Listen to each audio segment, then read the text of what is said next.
There is a moment near the end of the South Park post-COVID special, which premiered on Paramount Plus on November 25th, 2021, where an adult, Eric Cartman, stands in a synagogue wearing a tallit and a kippah. He is a rabbi. He has a wife named Yentl. He has 3 children named Moish, Menorah, and Hakam.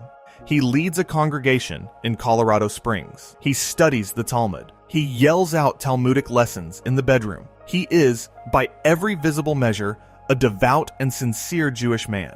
And the person watching this, whether they have followed this show for 26 years or whether they wandered in 5 minutes ago, has one reaction and one reaction only. They do not believe him. Nobody believes him. Kyle Broflovsky, his oldest rival, the Jewish boy he tormented for decades, does not believe him. The audience does not believe him. And the show knows this. The show is counting on it.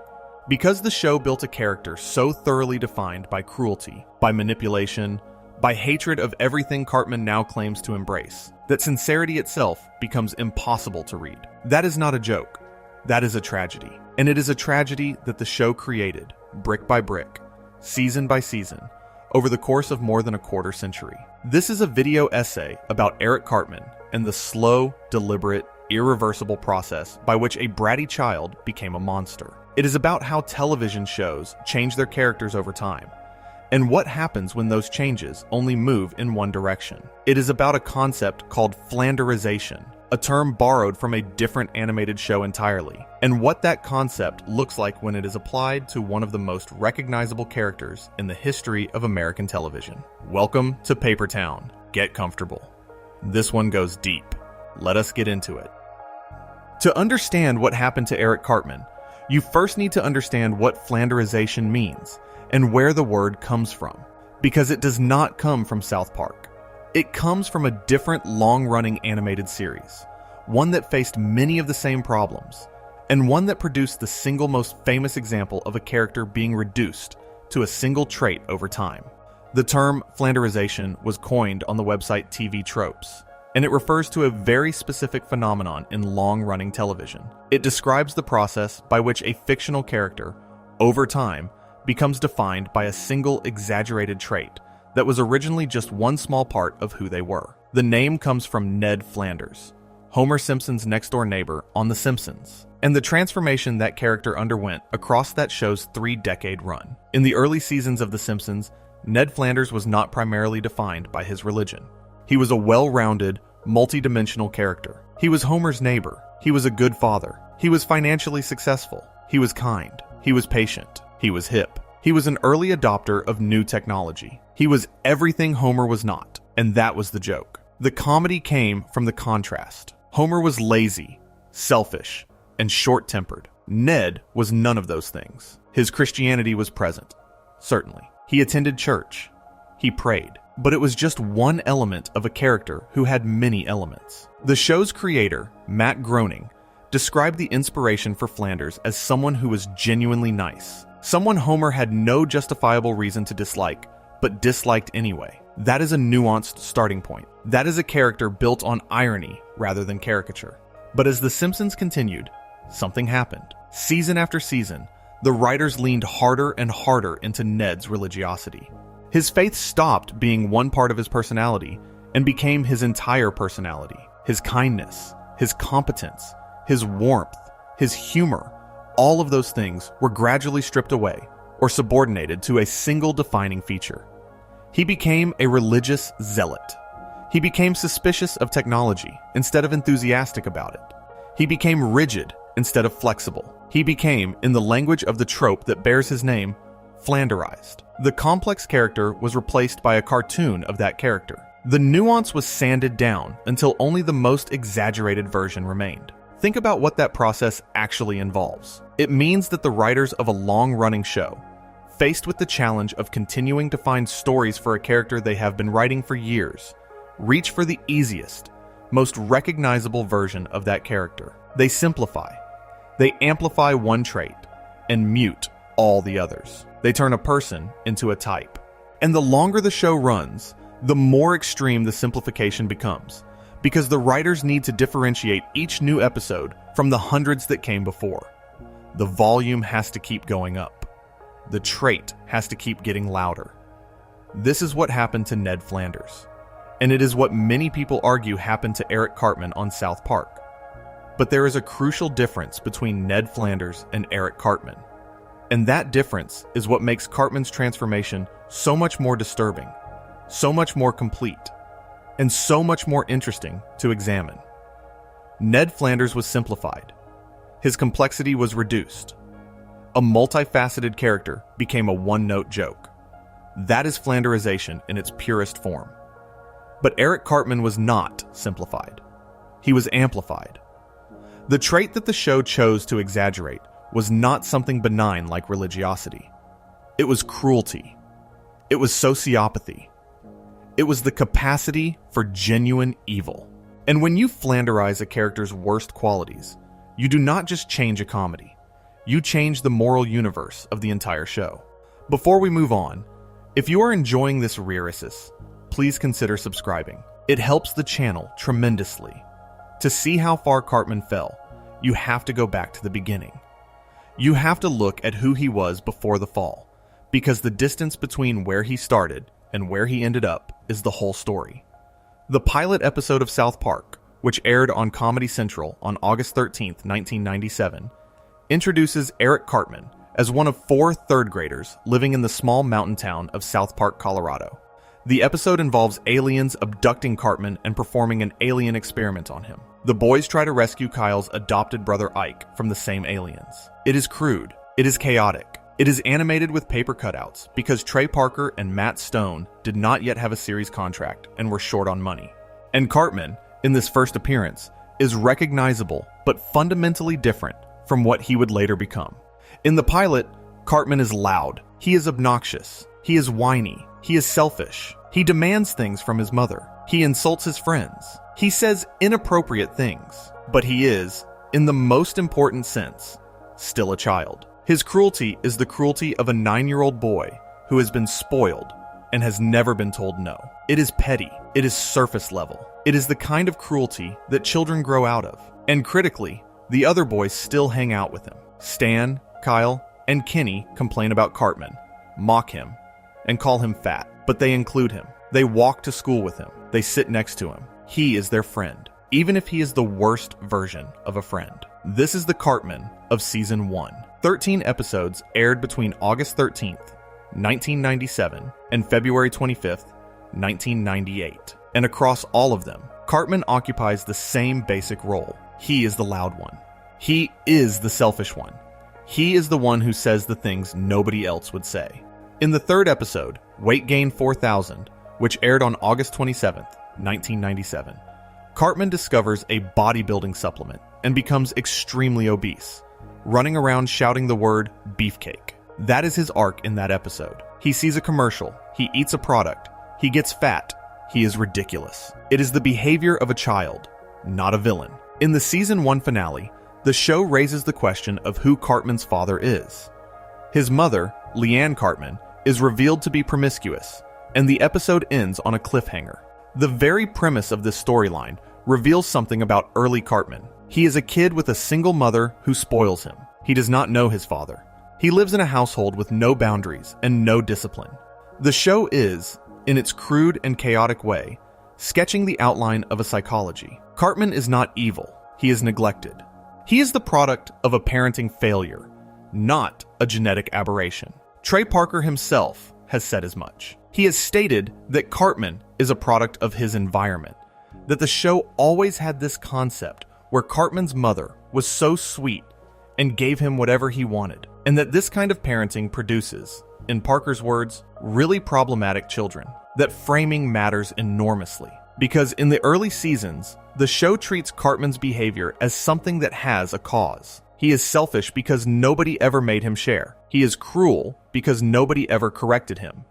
He is loud because nobody ever told him to be quiet. There is an explanation, even if the show never dwells on it explicitly. And where there is an explanation, there is the possibility of change. A character whose behavior has a psychological origin is a character who could, theoretically, be reached. Through seasons 2, 3, and 4, this version of Cartman persists.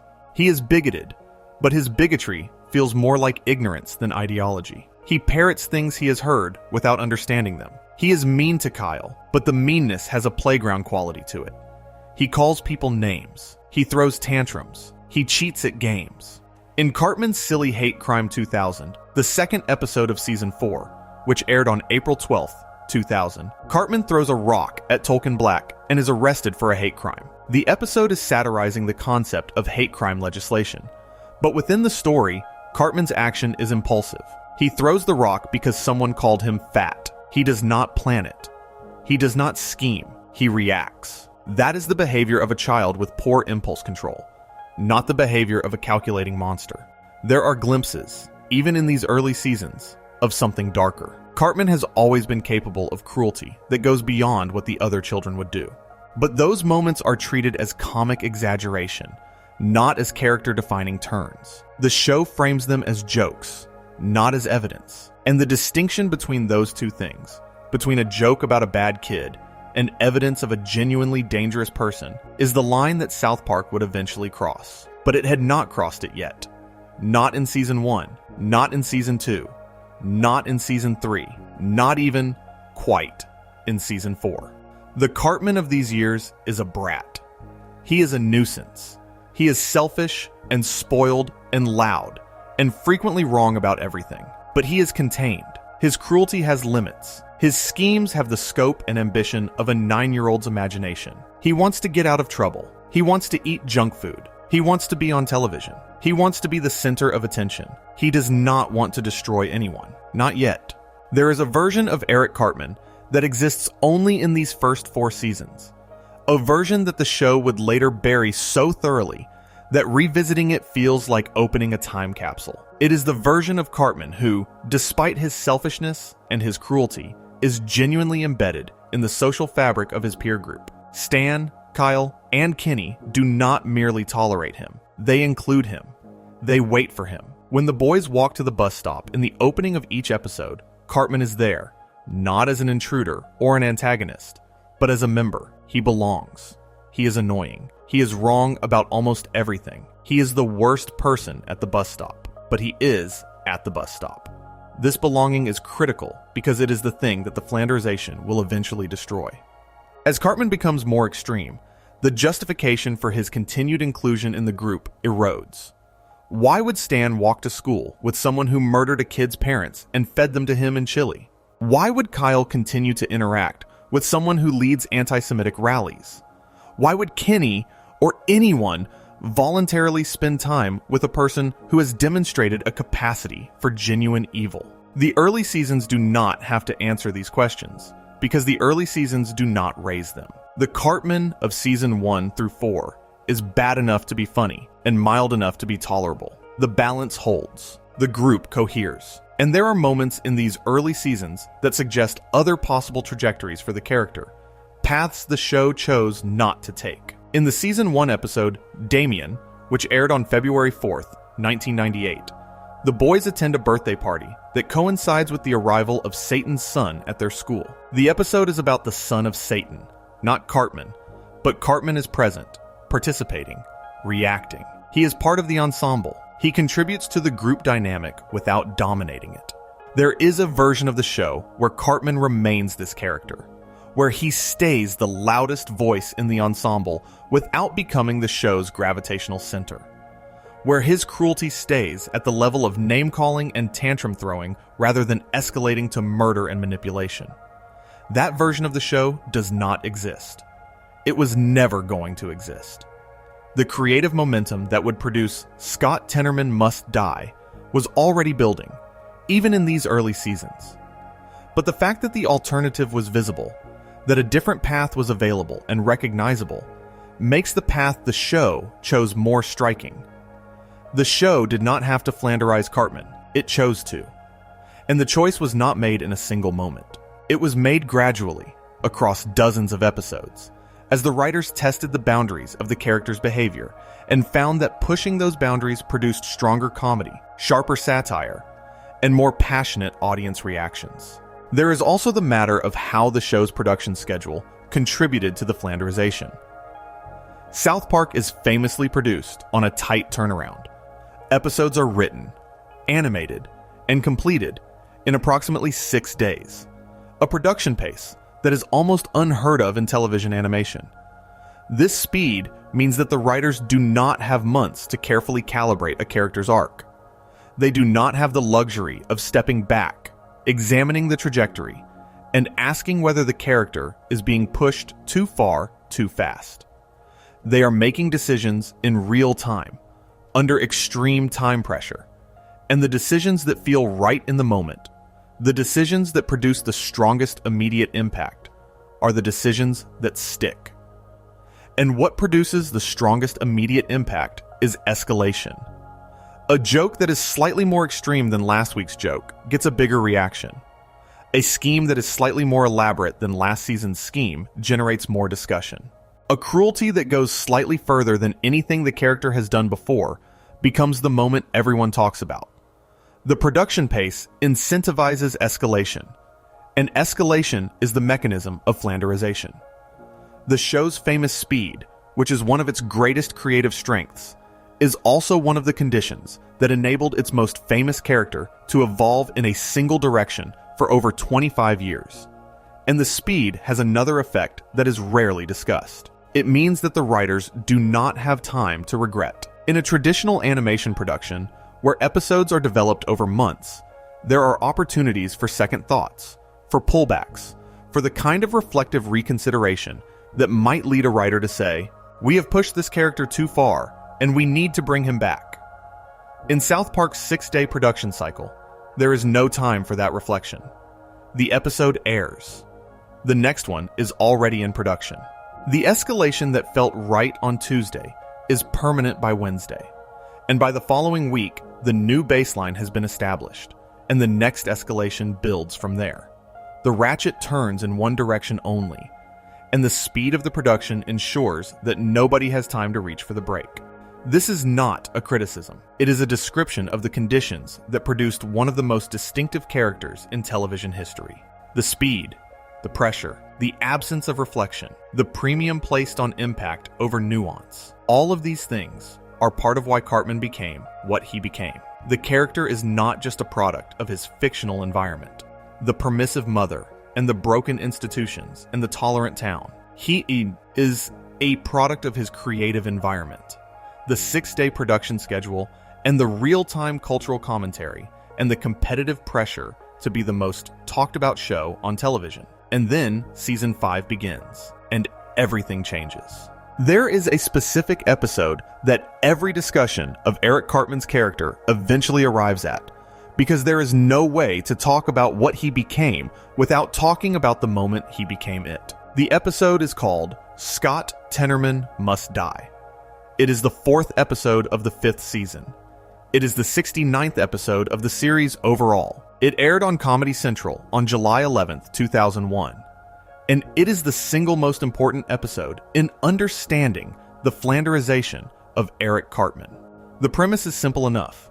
A 9th grader named Scott Tenorman tricks Cartman into buying his pubic hair by convincing him that purchasing it will make Cartman reach puberty. Cartman, realizing he has been scammed, out of $16.12, tries to get his money back. He fails. Scott outsmarts him every time. Cartman loses additional money. He is humiliated.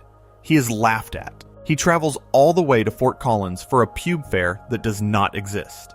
He is, by every measure, the victim of a petty scam that a smarter person would have walked away from. And then Cartman stops trying to get his money back.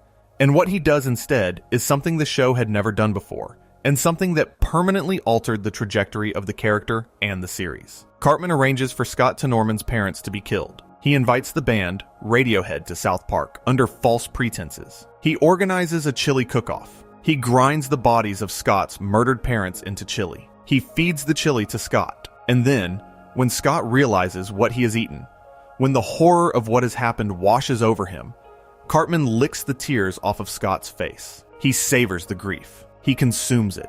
And Radiohead, the band Scott idolizes, watches the sobbing teenager and dismisses him as pathetic. Let that sit for a moment. Remove the comedic framing. Remove the fact that this is an animated show about 4th graders. Remove the absurdist context. What literally happened is this. A child arranged the murder of two adults, processed their bodies into food, tricked their son into consuming his own parents, and then physically fed on the emotional agony that resulted. That is not the behavior of a bratty kid. That is not the behavior of a selfish child who has been spoiled by a permissive mother. That is the behavior of a psychopath. And the show knows it. The show intended it. Trey Parker and Matt Stone have both spoken about this episode as a turning point. Parker has acknowledged that there was serious debate in the writers' room about whether the ending of Scott Tenorman Must Die went too far, even for Cartman. The fact that they went ahead with it anyway is the moment the show made a choice.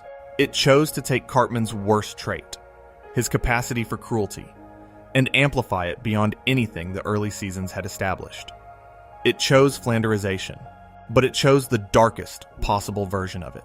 And there is an additional layer of darkness that the show would not reveal for another 9 years. In the season 14 episodes, 200 and 201, which aired in April 2010, it is revealed that Cartman's biological father was Jack Tenorman, a player for the Denver Broncos, and also the father of Scott Tenorman. The town had covered up the identity of Cartman's father to protect the football team from scandal, which means that when Cartman arranged the murder of Scott's parents, he unknowingly arranged the murder of his own father. He fed his own father's body to his own half-brother. And when this information is revealed, years after the fact, it does not undo what Cartman did. It makes it worse. It adds a layer of Shakespearean tragedy to an act that was already monstrous. Cartman did not just destroy a stranger. He destroyed his own family before he even knew he had one. Scott Tenorman Must Die drew a line in the sand. Before this episode, Cartman's cruelty existed on a spectrum that included the other children. He was worse than Stan. He was worse than Kyle. He was worse than Kenny. But he was on the same spectrum. After this episode, he was on a different spectrum entirely. He was no longer the worst kid in the group. He was a fundamentally different kind of character. The other boys play. Cartman wages war. Think about what that means for the show. Before Scott Tenorman Must Die, South Park was a show about 4 friends who get into absurd situations. After it, South Park was a show about 3 friends and a predator who happens to walk to school with them. The dynamic is permanently altered. The question is no longer whether Cartman will say something offensive. The question is whether Cartman will do something unforgivable.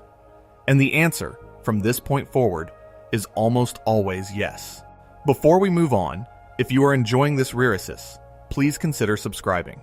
It helps the channel tremendously. The years following Scott Tenorman Must Die represent the most creatively fertile period in South Park's history, and they are also the years in which Cartman's Flanderisation accelerated most dramatically. Seasons 5 through 12, spanning roughly from 2001 to 2008, are the seasons where the show found its voice, sharpened its satire, and cemented its place in American culture. They are also the seasons where Cartman evolved from a child who had done one monstrous thing into a child for whom monstrous behavior was the default setting.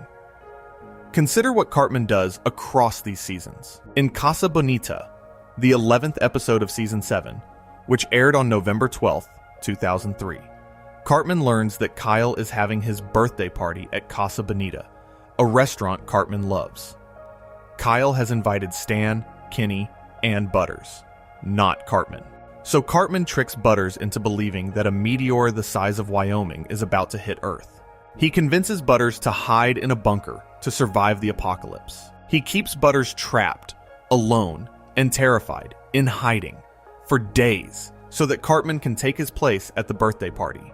Describe what happened there in the plainest possible language. A child imprisoned another child through psychological manipulation in order to attend a birthday party. The disproportion between the goal and the method is staggering. Cartman does not want power. He does not want revenge. He wants to go to a restaurant. And to achieve this minor, trivial desire, he is willing to psychologically torture another human being. That is the pattern that defines middle-era Cartman.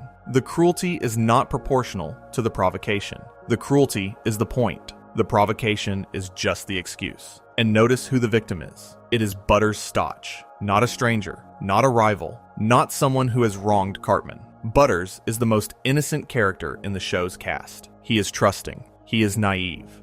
He is desperately eager to please. He is, in every way that matters, defenseless against someone like Cartman. And Cartman targets him precisely because of those qualities. A predator does not choose strong prey. Cartman chooses Butters because Butters cannot fight back. This dynamic repeats across the entire middle era of the show. In Awesome O, the 5th episode of Season 8, which aired on April 14, 2004, Cartman disguises himself as a robot to infiltrate Butters' trust and extract embarrassing secrets. He builds an elaborate cardboard robot suit. He has himself shipped to Butters' house in a crate supposedly from Japan. He maintains the deception for days, enduring physical discomfort and social humiliation, all for the chance to learn something he can use to hurt Butters. The scheme is intricate. It requires sustained effort. It requires Cartman to subordinate his own comfort to the long-term goal of causing someone else pain. That is not impulsive cruelty. That is methodical cruelty. That is sociopathy. But Awesome O also reveals something else about middle-era Cartman. The episode has a twist. Butters, it turns out, possesses a videotape of Cartman dressed as Britney Spears, making romantic gestures toward a cardboard cutout of Justin Timberlake. This tape is Cartman's real vulnerability. Butters holds power over Cartman without even realizing it. And Cartman's entire robot scheme, his entire sustained deception, is ultimately motivated by the fear that Butters might use this information against him. The cruelty is defensive. It is preemptive.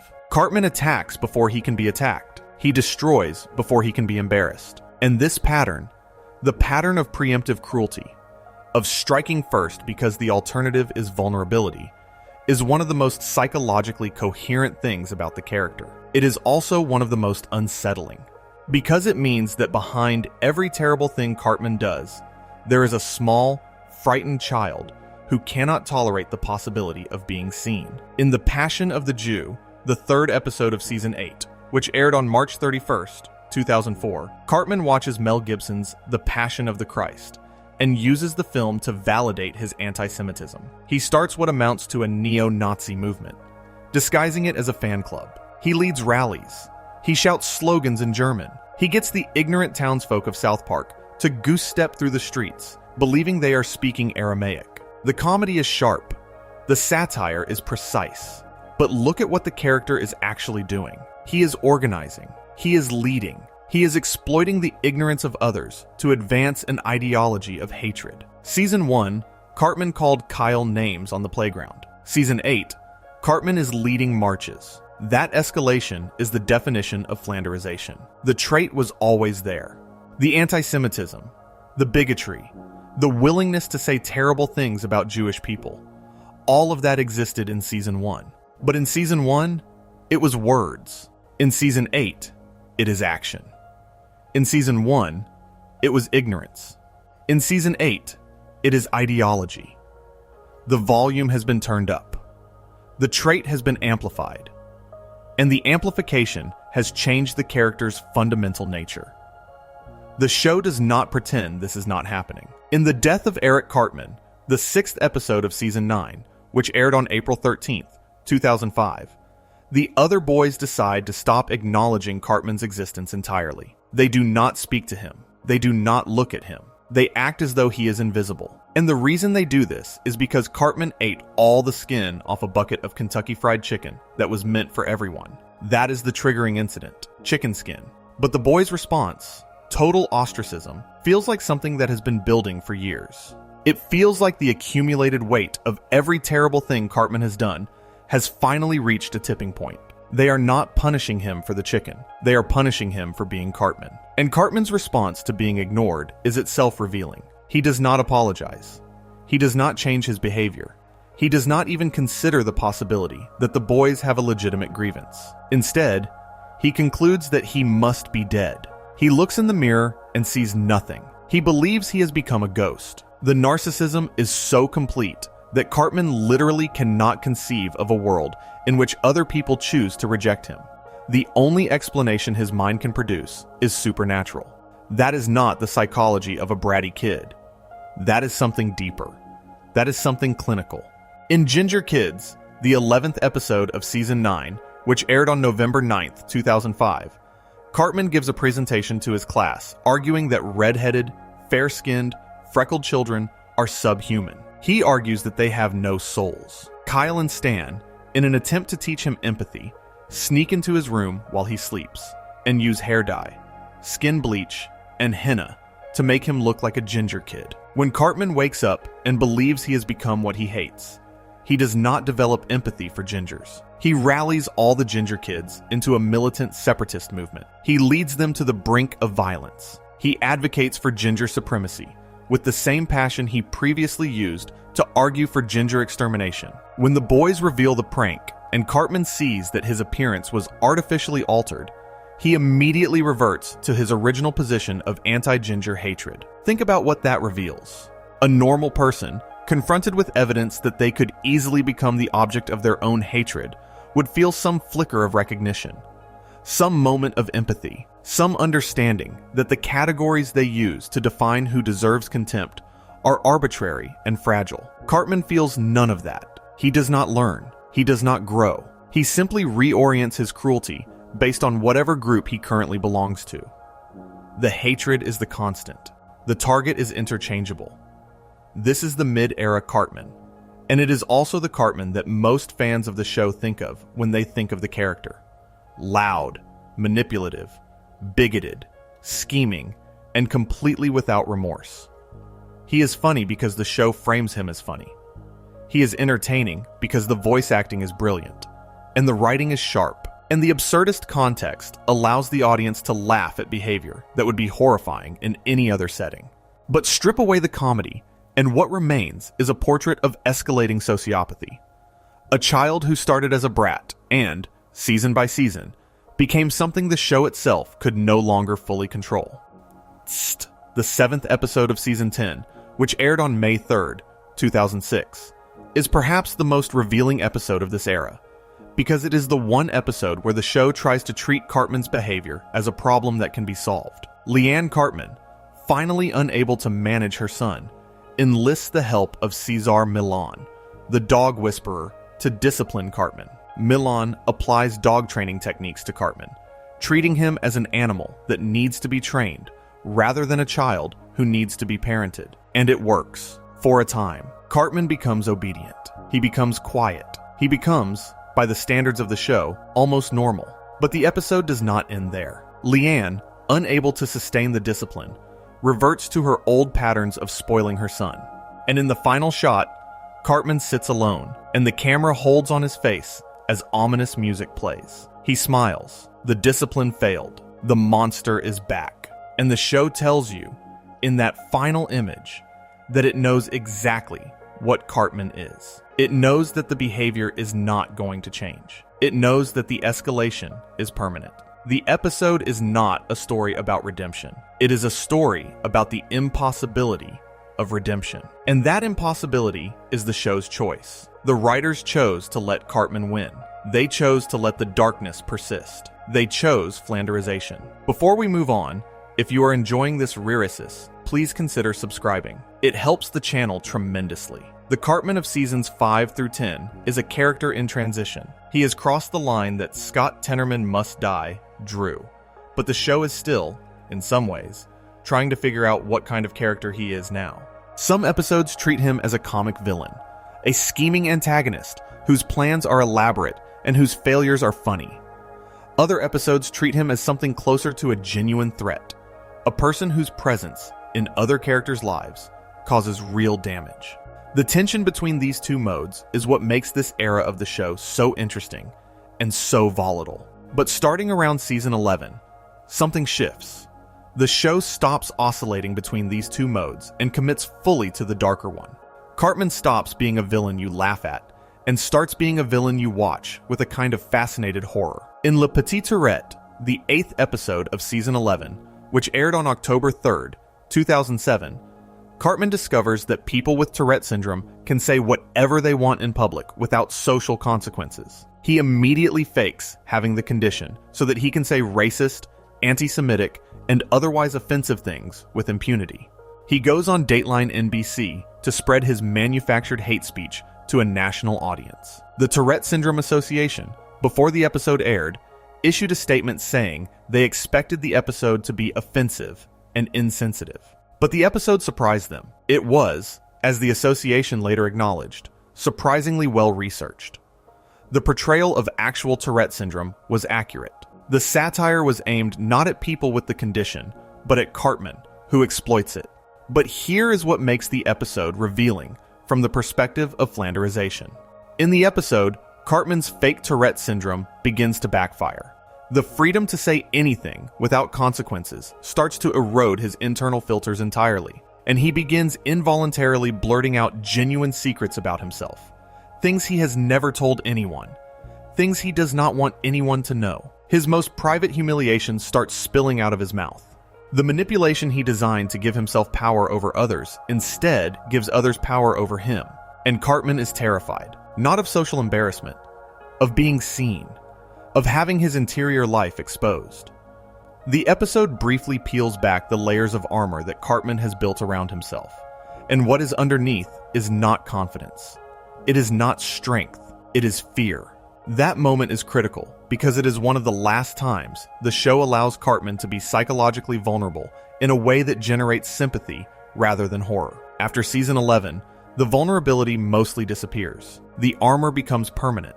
The character calcifies into his worst self. The Imagination Land trilogy, episodes 10, 11, and 12 of season 11, which aired across October 2007, marks another escalation. In these episodes, Cartman makes a bet with Kyle that if Cartman can prove leprechauns are real, Kyle will perform a degrading act on him. When leprechauns do appear, an Imagination Land is revealed to be real, and the United States government becomes involved in a crisis that threatens the fabric of imagination itself. Cartman's entire focus, his sole obsession, is collecting on the bet. The world is ending. Imaginary characters are dying. Terrorists have attacked the realm of human creativity, and Cartman's response is to file a lawsuit against Kyle. He goes to court. He brings a federal case. He argues his position before a judge. While the fate of imagination hangs in the balance, Cartman is litigating his right to humiliate his friend. The comedy is brilliant. The Imagination Land trilogy won an Emmy Award in 2008 for Outstanding Animated Program. But the character note underneath the comedy is deeply unsettling. Cartman does not care about anything outside himself. Not even the apocalypse can distract him from a petty personal vendetta. His world has collapsed to a point so small that it contains only his own desires. Nothing else registers. Nothing else matters. This is Flanderisation, reaching its mature form. The character has been so thoroughly reduced to his worst trait that he cannot participate in stories that require any other trait. He cannot be brave. He cannot be generous. He cannot be afraid for anyone other than himself. The show has written him into a corner, and the only stories that work for him now are stories about his selfishness, his cruelty, and his hatred. Breast Cancer Show Ever, the 9th episode of season 12, which aired on October 15th, 2008, pushes this even further. Wendy Testaberger gives a presentation on breast cancer awareness. Cartman mocks her. He makes jokes about the disease. He ridicules her concern for other people. Wendy, driven past the point of tolerance, challenges Cartman to a fight after school, and Cartman, for the entire episode, tries to avoid the fight. He begs. He schemes. He attempts to manipulate the situation so that Wendy is punished for fighting rather than him. He does everything in his power to escape the consequences of his behavior without actually changing the behavior. And then Wendy beats him up. She beats him thoroughly and completely. It is one of the few episodes where Cartman suffers real, physical consequences for what he has done. And the audience cheers. The audience wants Wendy to hit him. The audience has been waiting for someone to hit him for years. And that reaction, that desire to see the character punished, is itself evidence of how far the Flanderisation has gone. You do not want to see a bratty kid get beaten up. You want to see a monster brought low. And the show has made Cartman a monster. The progression from seasons 5 through 12 follows a clear trajectory. Each season amplifies the cruelty. Each season reduces the other traits. Each season makes it harder to remember that this character was once just a loud kid who wanted snacks and attention. The Cartman of season 12 is not a version of the Cartman of season 1. He is a replacement. The original character has been overwritten, And what stands in his place is a mechanism for generating escalating depravity. And the show, to its credit, is aware of this. The show does not stumble into Cartman's Flanderisation accidentally. It runs toward it deliberately. Trey Parker has said that Cartman is the character he most enjoys writing, that Cartman represents both his and Matt Stone's dark side, the things they would never say out loud. He has also said that Cartman does not possess the underlying sweetness that he attributes to the show's other child characters. That is a revealing statement. The creator of the character is telling you that there is nothing underneath, that the darkness is not a mask, that the cruelty is not covering for pain. Cartman, in Parker's conception, is exactly what he appears to be. But here is the tension. If that is true, if there really is nothing underneath, then Cartman cannot change.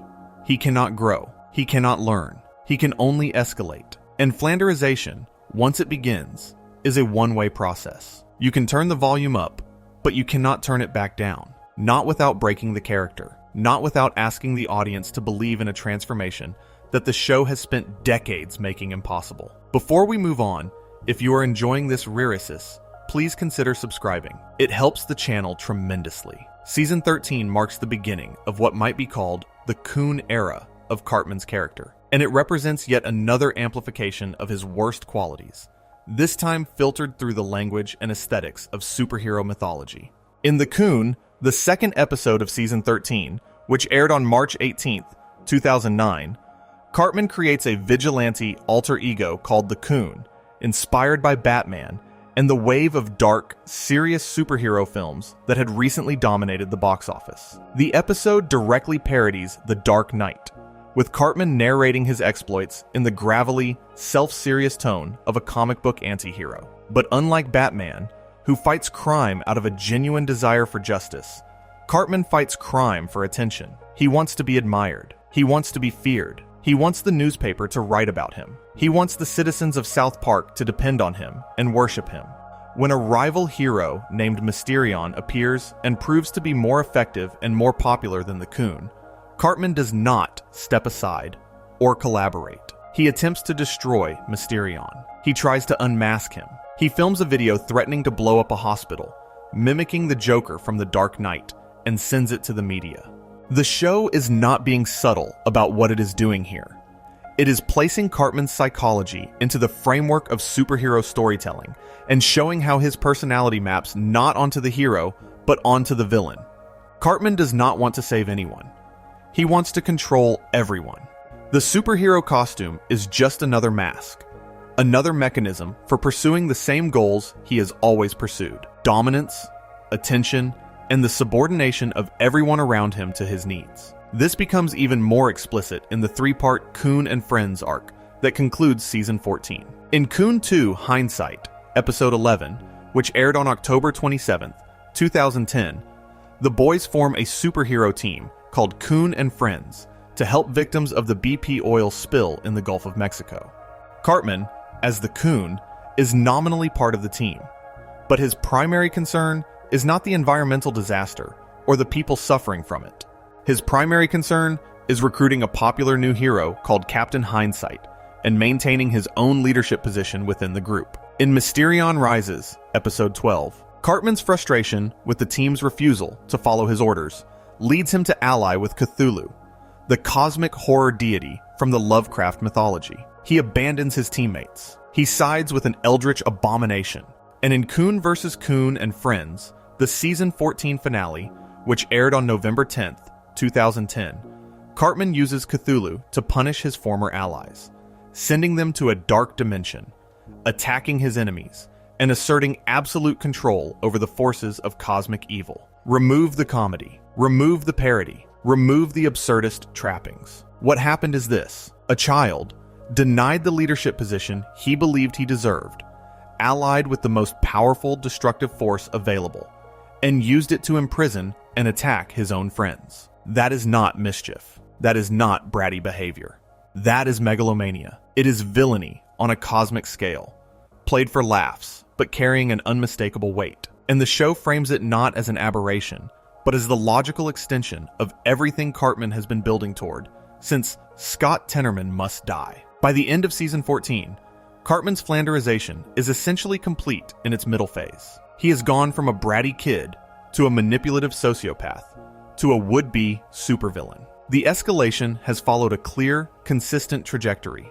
Each stage is more extreme than the last. Each stage makes the previous one look mild by comparison, and the show shows no interest in reversing course. Why would it? The escalation is the show's greatest asset. Cartman is the character people talk about. He is the character people quote. He is the character who drives the plots, generates the controversy, and produces the moments that define the series. To pull back on Cartman would be to pull back on the single most potent creative force the show possesses. But Flanderisation does not just affect the character being Flanderized. It affects everyone around them. It warps the show's moral universe. It changes the rules.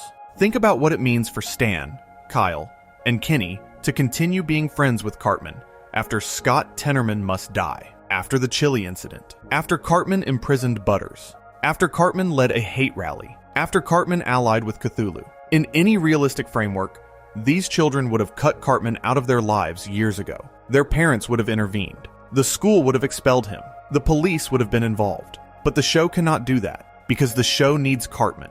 The show needs the four boys together. So the world around Cartman has to become progressively more absurd, more tolerant of the intolerable, more willing to ignore behavior that no sane society would accept.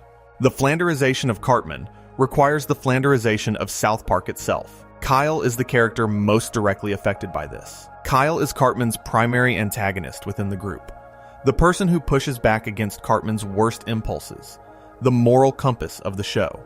But as Cartman becomes more extreme, Kyle's role becomes increasingly Sisyphean. He is fighting a battle he cannot win, because the show will never let him win it. Cartman will never learn. Cartman will never change. Kyle's opposition is permanent and permanently futile, and the frustration this produces in Kyle is one of the show's most consistent character notes across the middle and late seasons. Kyle screams. Kyle argues. Kyle presents evidence. Kyle appeals to reason, to empathy, to basic human decency. And none of it matters, because the next episode will reset everything, and Cartman will be just as terrible as he was before. That is the curse of Flanderization. It does not just trap the Flanderized character.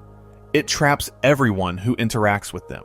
There is another character who deserves extended attention in any serious discussion of Cartman's Flanderization, and that is Butters Stotch.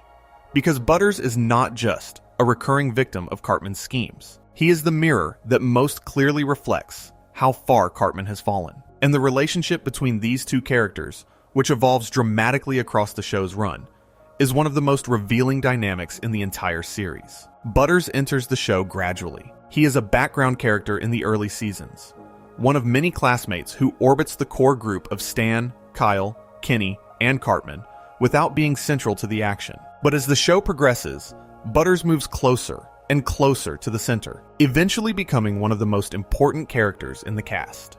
And his importance is inseparable from Cartman's Flanderization, because Butters becomes the character Cartman most consistently targets, exploits, and damages. The reason Cartman targets Butters is simple and disturbing. Butters is trusting. He is kind. He is eager to please. He desperately wants to be liked.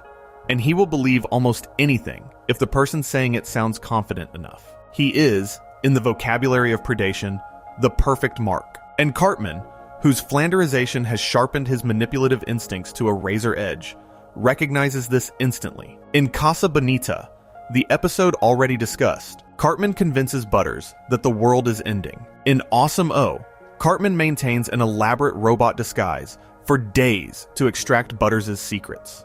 In The Death of Eric Cartman, Season 9, Episode 6, which aired on April 13, 2005, Cartman exploits Butters' belief that he is seeing a ghost, manipulating the terrified child into performing acts of supposed ghostly atonement.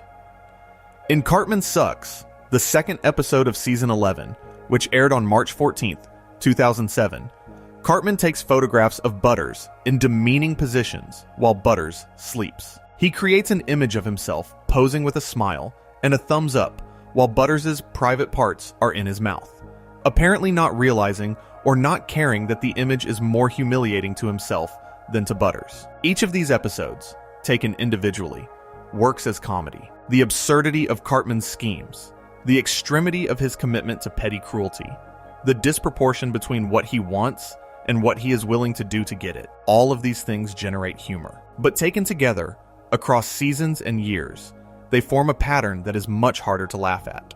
Cartman is systematically abusing the most vulnerable person in his social circle. He returns to Butters again and again, not because Butters has wronged him, not because Butters poses any threat, but because Butters is easy, because Butters will not fight back, because Butters, even after being tricked and humiliated and traumatized, will still answer the phone the next time Cartman calls. And the show knows what it is depicting. In the show's later seasons, Butters begins to develop his own complexity, his own depth, his own capacity for resistance. But in the Cartman-Butters dynamic, that complexity is always subordinated to Cartman's need for a victim. Butters exists, in these episodes, as a resource that Cartman consumes. And the consumption never destroys the resource, because the show needs it to be available again the next time Cartman needs someone to manipulate. That is another consequence of Flanderisation that is rarely discussed. The Flanderized character does not just affect how other characters are written, it affects why other characters exist. Butters exists, in large part, to be the target of Cartman's cruelty. His primary narrative function within the Cartman dynamic is victimhood.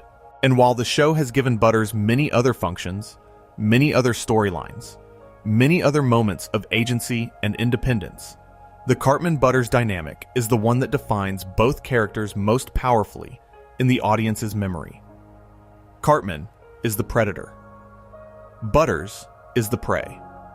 And the show has been running that dynamic for more than 2 decades without fundamentally altering its terms. Think about what that says about the world of the show. In a real town, a child who repeatedly tricks, imprisons, humiliates, and psychologically tortures another child would face consequences. Parents would intervene. Authorities would investigate. The victim would be removed from the predator's orbit. But in South Park, none of that happens, because the show needs the dynamic to persist. The world has to be permissive enough to allow Cartman's behavior to continue, and that permissiveness is itself a kind of Flanderization. The town of South Park has been Flanderized into a place where anything is tolerable, where no authority figure is competent enough to stop a child from committing atrocities, and where the reset button at the end of each episode erases the consequences that would, in any other setting, be permanent.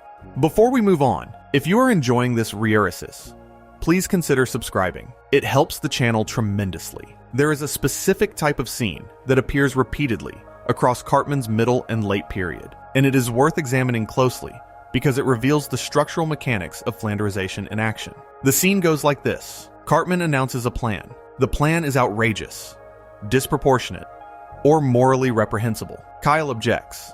Kyle presents a rational argument for why the plan is wrong. Cartman dismisses Kyle's argument, not through counter-argument, but through stubbornness, manipulation, or sheer force of personality. The plan proceeds. Kyle is proven right about the moral dimension, but wrong about the practical outcome. Or right about the practical outcome, but unable to prevent it. The episode ends with Cartman having achieved some version of what he wanted, and Kyle having experienced some version of frustration, defeat, or moral exhaustion. This scene, with variations, appears dozens of times across the show's run. It is the default Cartman-Kyle interaction, and it is a perfect illustration of how Flanderization works at the structural level. The scene cannot change because the characters cannot change. Cartman cannot be persuaded by Kyle's arguments because persuadability would contradict his Flanderized nature. Kyle cannot stop objecting because moral objection is Kyle's fundamental trait. The two characters are locked into a pattern that the show has no interest in breaking because the pattern is generative.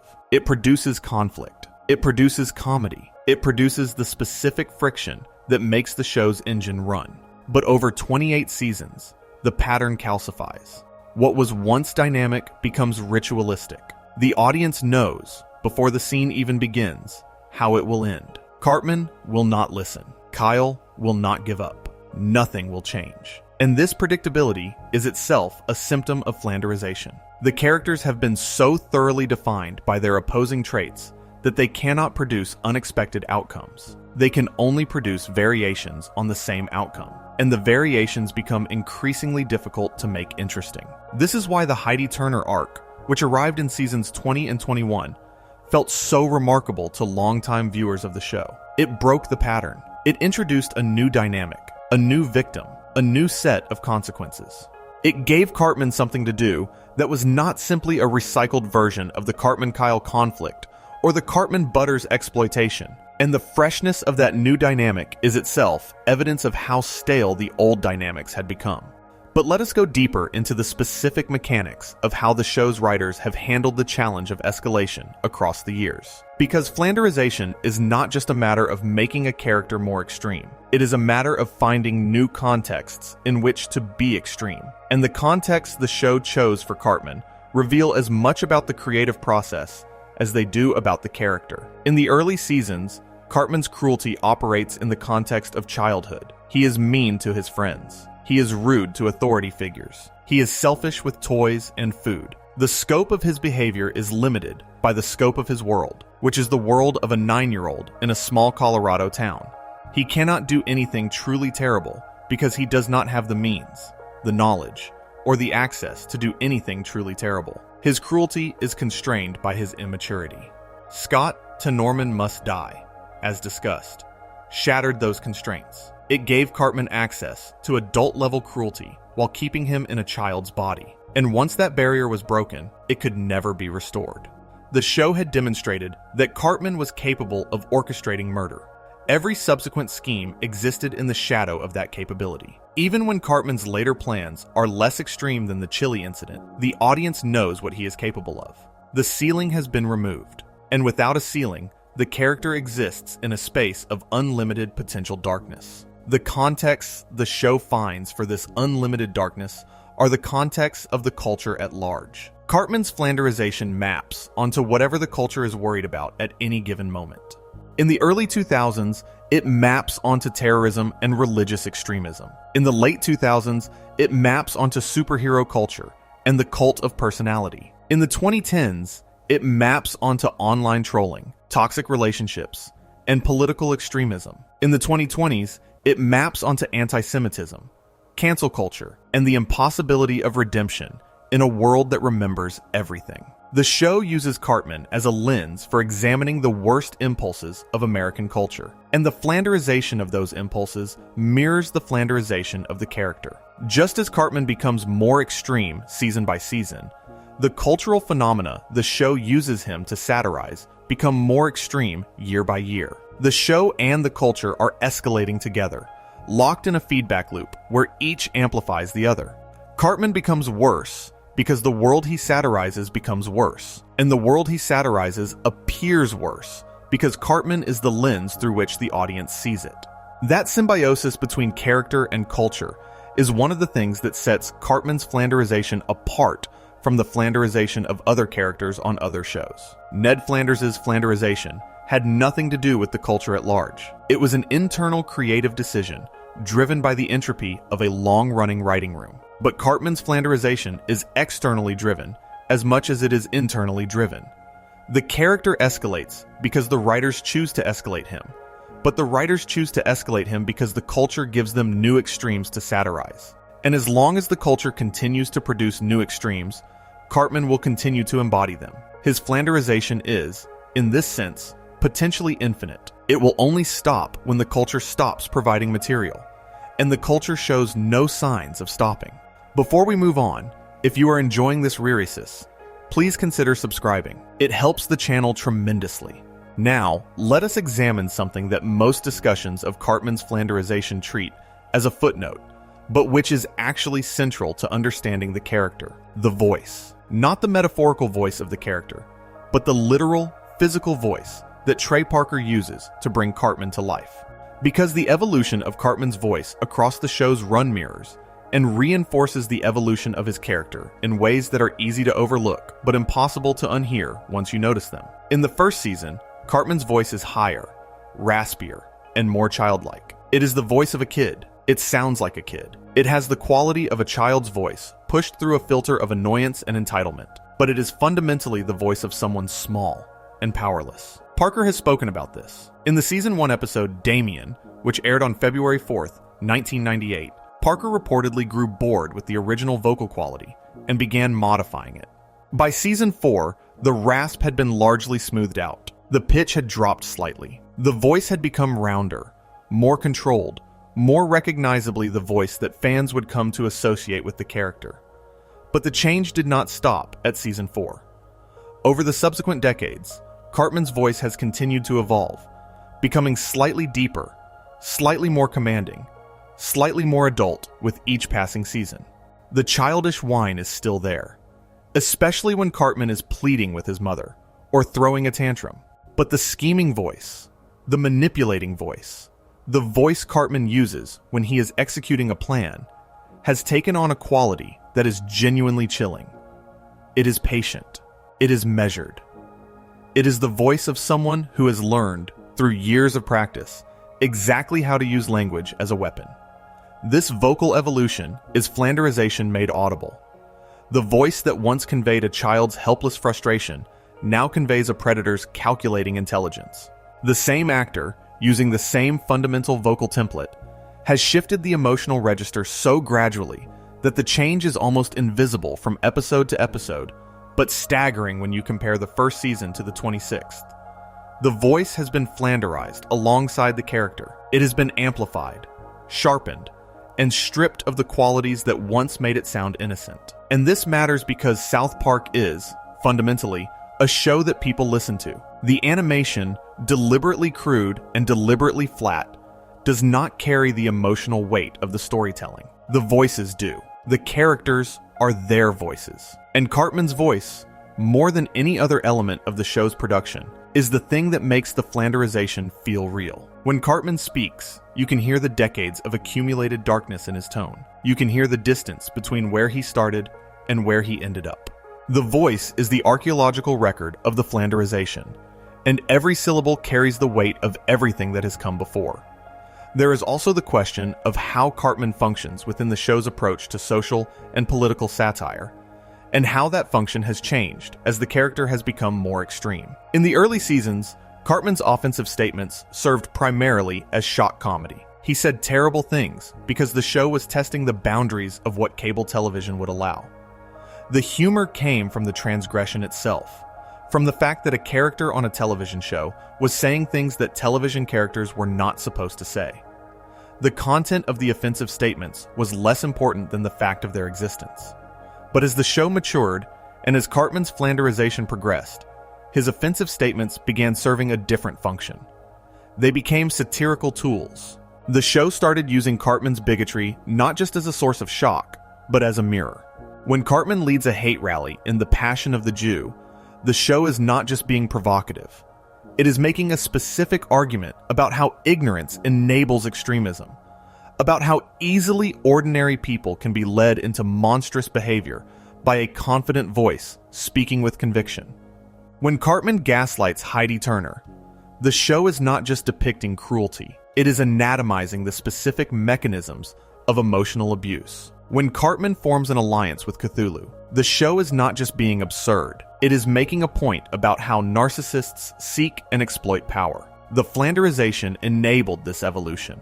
A milder Cartman could not carry the weight of these satirical arguments. A bratty kid who calls people names on the playground cannot serve as a vehicle for examining the mechanics of fascism, the psychology of abuse, or the pathology of power. The show needed Cartman to be extreme in order to deploy him as an extreme example. And the extremity of the Flanderization is what gives the satire its force. But there is a cost. The cost is that the satire becomes inseparable from the character, and the character becomes inseparable from the extremity. The show cannot use Cartman for gentle satire. It cannot use him for nuanced commentary. It can only use him for the kind of satire that requires a sledgehammer rather than a scalpel. And over time, this limitation narrows the show's satirical range. Not fatally. South Park has other characters, other voices, other tools. But the show's most powerful tool is a blunt instrument, and blunt instruments are best used sparingly. Let us also consider the role of Cartman's mother, Leanne, in the Flanderisation process, because her character arc, or more precisely, the absence of her character arc, is one of the enabling conditions that makes Cartman's escalation possible. Leanne Cartman is introduced in the first season as a sweet, permissive, single mother who gives her son whatever he wants. She is gentle. She is accommodating. She is incapable of saying no. And these qualities, which are established as comedic character traits in the early episodes, become the foundation of Cartman's pathology. Trey Parker has explicitly stated that Leanne's parenting style is what produces Cartman's behavior. She is too sweet. She gives him too much. She treats him as a friend rather than a child. And the result is a child with no boundaries, no empathy, and no understanding of consequences. But here's the thing about Leanne that the show never quite grapples with. She does not change either. Over 28 seasons, Leanne's parenting does not evolve. She does not learn. She does not grow. She does not seek help, establish boundaries, or find the strength to discipline her son in any sustained way. The Tist episode, where Cesar Millan briefly succeeds in training Cartman, ends with Leanne reverting to her old patterns. The episode explicitly frames this reversion as a failure of Leanne's character, not just Cartman's. She cannot maintain discipline. She cannot sustain change. She enables and enables and enables. Leanne's stasis is, in its own way, a form of Flanderisation. She is reduced to a single trait, permissiveness. And that trait is held constant for the entire run of the show, so that it can continue to serve its narrative function, explaining and enabling Cartman's behavior. If Leanne changed, if she became a competent parent, if she found the strength to set boundaries, Cartman's behavior would become harder to sustain within the show's internal logic. The show needs Leanne to be ineffectual so that Cartman can be monstrous. Her Flanderisation is in service of his. And this cascading effect, where the Flanderisation of one character requires the Flanderisation of the characters around them, is one of the most insidious aspects of the phenomenon. It does not respect boundaries. It does not stay contained within a single character. It spreads, like a virus, through the narrative ecosystem, flattening every character it touches, so that the central Flanderisation can continue unimpeded. Before we move on, if you are enjoying this Reirisis, please consider subscribing. It helps the channel tremendously. There is a reading of Cartman's Flanderisation that is more sympathetic than the one presented so far, and it deserves a hearing. This reading argues that Cartman's escalation is not Flanderisation at all. It is character consistency. The argument goes like this. Cartman was always capable of everything he later did. The cruelty was always there. The sociopathy was always there. The willingness to cross any line was always there. What changed was not Cartman. What changed was the opportunities available to him. In Season 1, he was a child with limited resources and limited imagination. In later seasons, he is a child with the same fundamental psychology, but with access to more tools, more knowledge, and more complex social dynamics. He did not become worse. He became more capable of expressing the darkness that was always his core. This is a compelling argument, and it has the support of at least one statement from Trey Parker, who has said that Cartman does not possess the underlying sweetness of the other characters. If there was never any sweetness to erode, then the process is not erosion. It is excavation. The later seasons are not adding cruelty. They are revealing cruelty that was always there, but hidden by the limited context of the early episodes. But this argument, while intellectually satisfying, does not fully account for the viewing experience. Whatever the internal logic of the character, the external experience of watching Cartman evolve from a bratty kid to a sociopathic villain feels like Flanderisation.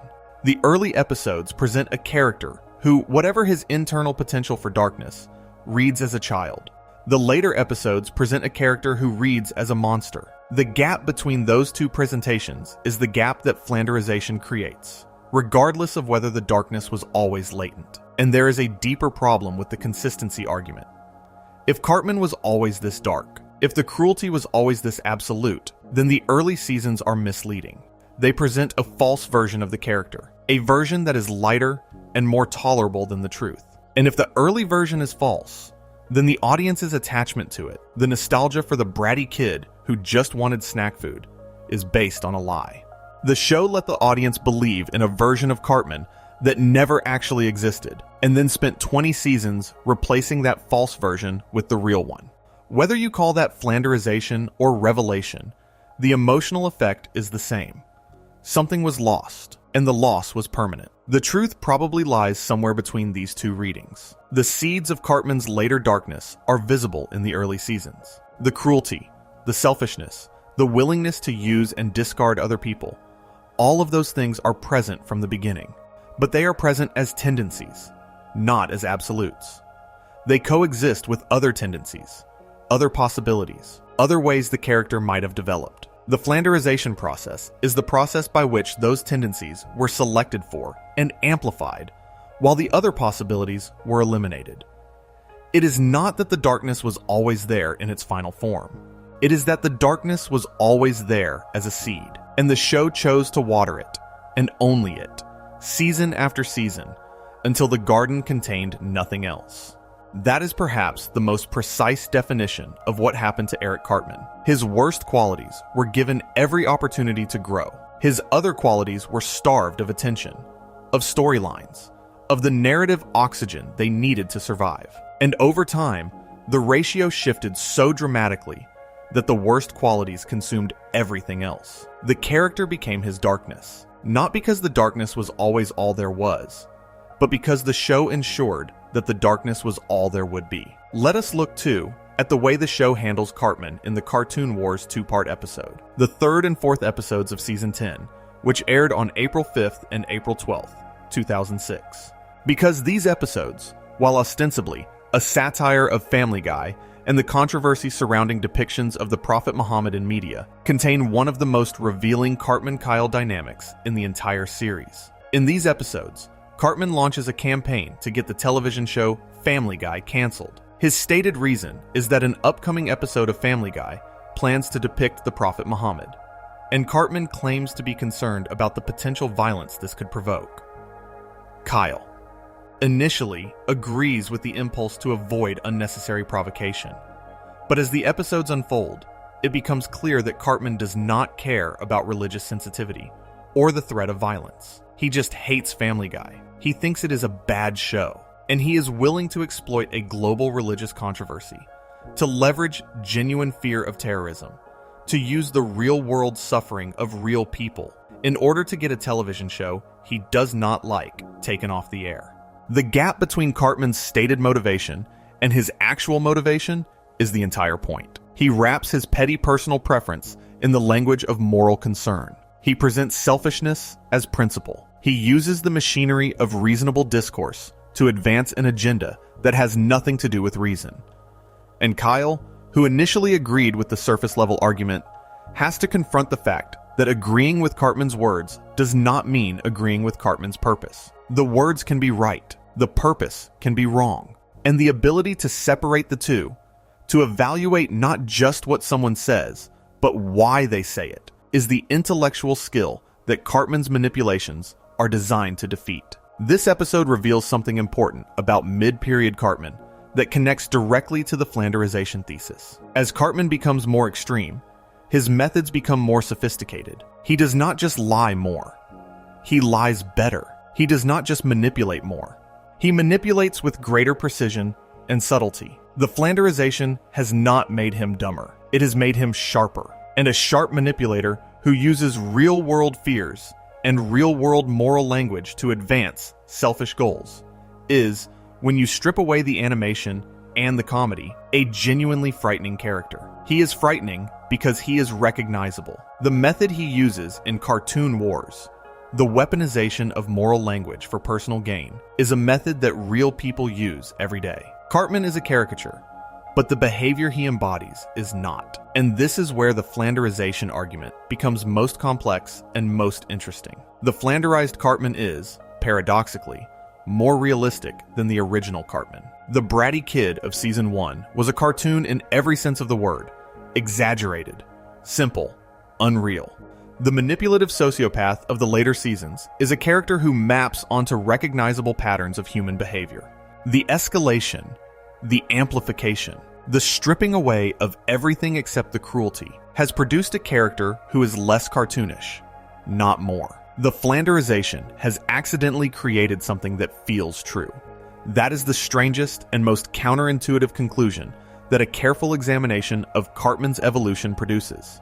Flanderisation is usually understood as a process that makes characters less realistic, less nuanced, less human, and in most cases, that understanding is correct. But in Cartman's case, the opposite has happened.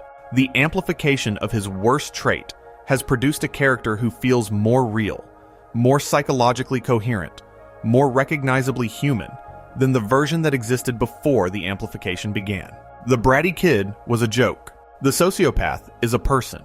And the fact that the person is terrible does not make him less of a person. It makes him more of one. This is perhaps the most uncomfortable thing about Cartman's Flanderisation. It works. Not just as comedy, not just as satire, not just as shock value. It works as characterization.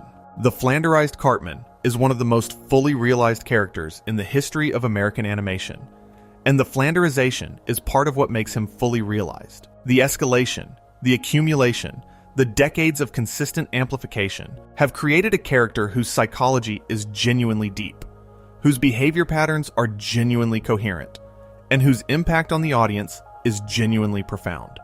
The process that is supposed to flatten characters has, in this one specific case, deepened one. And that is why Cartman's story matters beyond the boundaries of the show. It matters because it challenges the assumption that Flanderization is always a creative failure. Sometimes, rarely, the amplification of a single trait can produce something that transcends the simplification.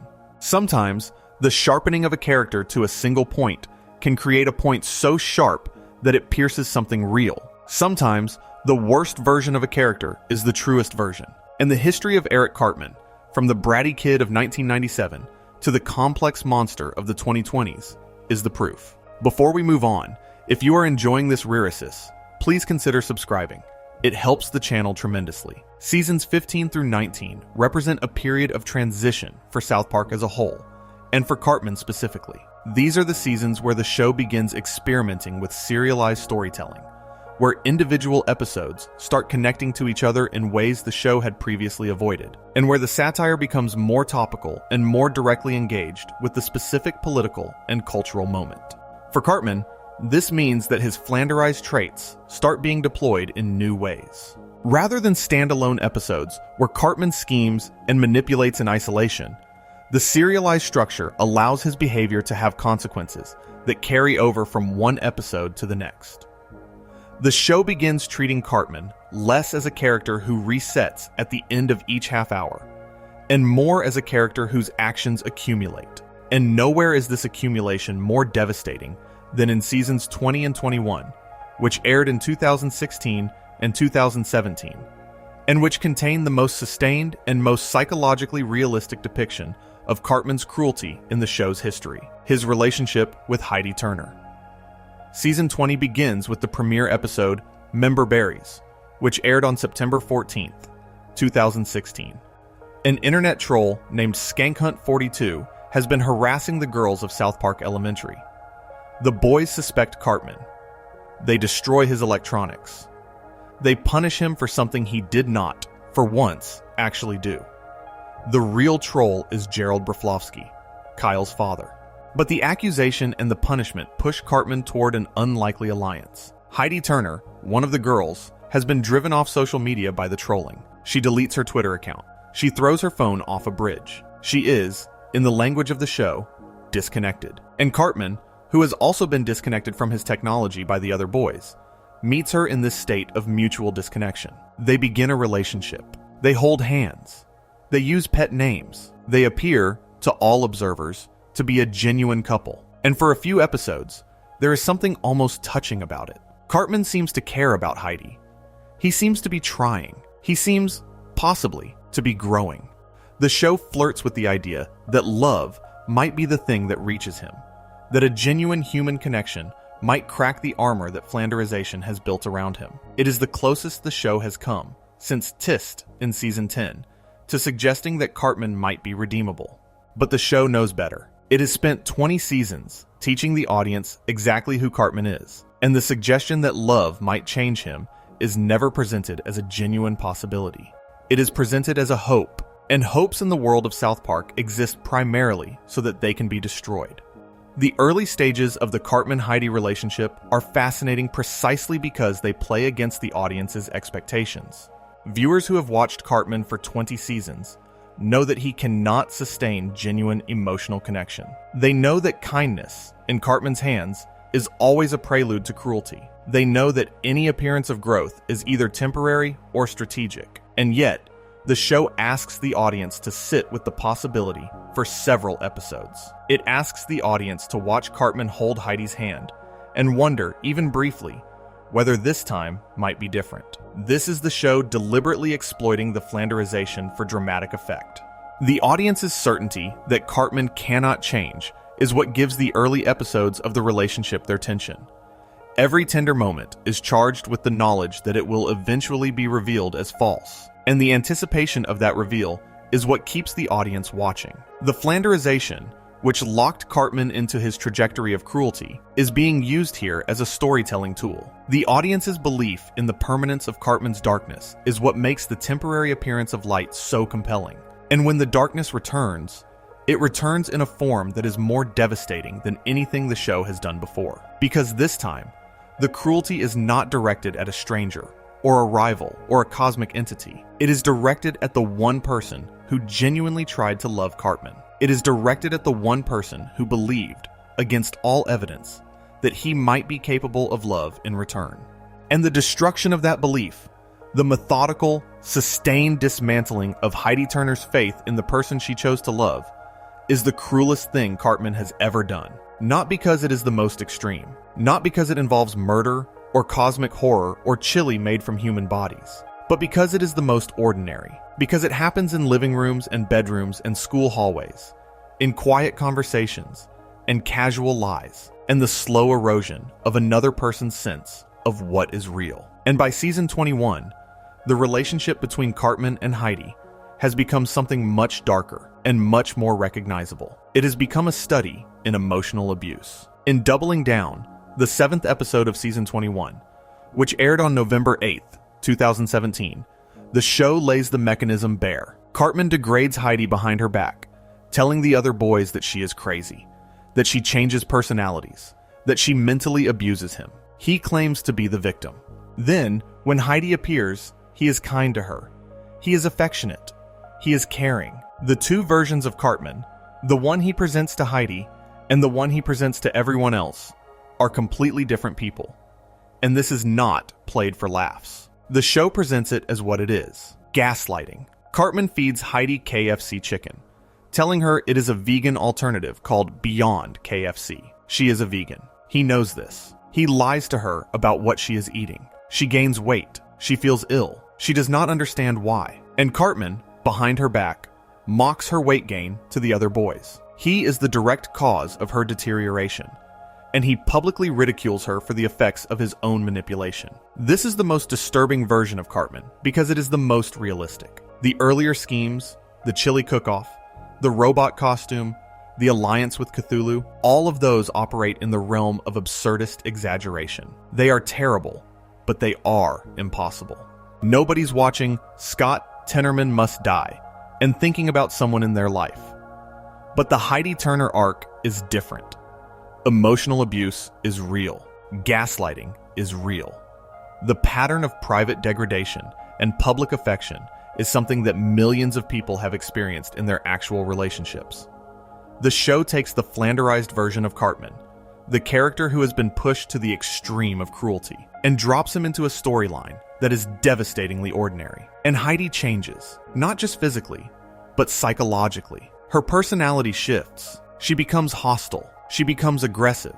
She starts treating the girls the way Cartman treats the boys. She absorbs his worldview. She begins parroting his anti-Semitic beliefs. She becomes, in the show's unflinching portrayal, a mirror of the person who is destroying her.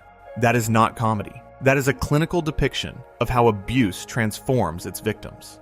And the fact that South Park, of all shows, chose to tell this story with this character, using the Flanderized version of Cartman as the vehicle, is one of the most ambitious and most unsettling creative decisions in the show's history. The relationship ends in Splatty Tomato, the 10th episode and season finale of season 21, which aired on December 6th, 2017. Heidi breaks up with Cartman. She recognizes, finally, that she has been manipulated. She sees through the gaslighting. She reclaims herself. And the breakup is presented as a genuine triumph, one of the few unambiguous victories in the show's recent history. Heidi survives. Heidi gets out. But Cartman does not change. Cartman does not learn from the relationship. Cartman does not look at the damage he caused and feel remorse. He simply moves on. The Flanderized character cannot learn, because learning would require him to access traits that the Flanderization has erased. Growth requires vulnerability. It requires empathy. It requires the willingness to admit fault. All of those qualities were stripped from Cartman seasons ago. What remains is a mechanism for cruelty, and mechanisms do not feel. They function. Sit with that for a moment. The show built a relationship over 2 full seasons. It invested real narrative time in a storyline about love and abuse. It gave Heidi Turner a genuine character arc, one of the most fully realized character arcs the show has ever produced. And at the center of that arc, serving as both its engine and its antagonist, is a character who is constitutionally incapable of participating in it honestly. Cartman cannot love Heidi because Cartman cannot love anyone. He can only use people. And the show knows this. The show uses this knowingly. It builds a story about the failure of love and anchors it to a character who was designed to fail at love. That is Flanderization deployed with full self-awareness. The show does not pretend that Cartman's inability to connect is a surprise. It treats it as an inevitability, and the inevitability itself is the tragedy. Before we move on, if you are enjoying this reresis, please consider subscribing. It helps the channel tremendously. There is a question that runs underneath every discussion of Cartman's Flanderization, and it is this: did Trey Parker and Matt Stone intend for this to happen, or did it happen to them? This is the central question of any Flanderization reresis, because the answer determines whether you are looking at a creative choice or a creative failure. When Ned Flanders was reduced to his religiosity on The Simpsons, most critics agree that it was not intentional. It was the natural entropy of a long-running show. The writers reached for what was easy, and what was easy was the most recognizable trait. And over time, the easy choice became the only choice. The character was diminished not by design, but by gravity. With Cartman, the evidence points in a different direction. Parker has been explicit about the role Cartman plays in the show's creative ecosystem. He has said that Cartman represents his and Stone's dark side. He has said that Cartman does not have the underlying sweetness of the other characters. He has identified Scott Tenorman Must Die as a deliberate turning point, not an accident. The escalation of Cartman's cruelty across the show's run is not something that happened despite the creator's intentions. It is something that happened because of them. But intention does not exempt a process from criticism. You can choose to Flanderize a character and still have the result be Flanderization. The question is not whether the amplification was deliberate. The question is whether the amplification served the character or consumed him. And the honest answer is both. Cartman's Flanderization produced some of the greatest episodes in the show's history. Scott Tenorman Must Die is routinely cited as the best episode South Park has ever made. The Imagination Land trilogy won an Emmy. The Coon Saga is beloved by fans. The Heidi Turner arc is one of the most mature and psychologically sophisticated storylines the show has ever attempted. None of these things would exist without Flanderization. None of them would be possible if Cartman had remained the bratty kid from season 1. But the Flanderization also closed doors. It made certain kinds of stories impossible. It locked Cartman into a trajectory that becomes harder and harder to sustain with each passing season. How do you escalate cruelty that has already included murder, cannibalism, psychological torture, and emotional abuse? Where do you go after you have gone everywhere? The Flanderized character is like a star that has burned through its fuel. It can only collapse or explode. There is no gentle dimming. And you can see the show wrestling with this problem in the more recent seasons. the seasons that follow the Heidi Turner arc and the post-COVID specials, the show has begun to experiment with the idea of a different Cartman. A Cartman who is capable of change.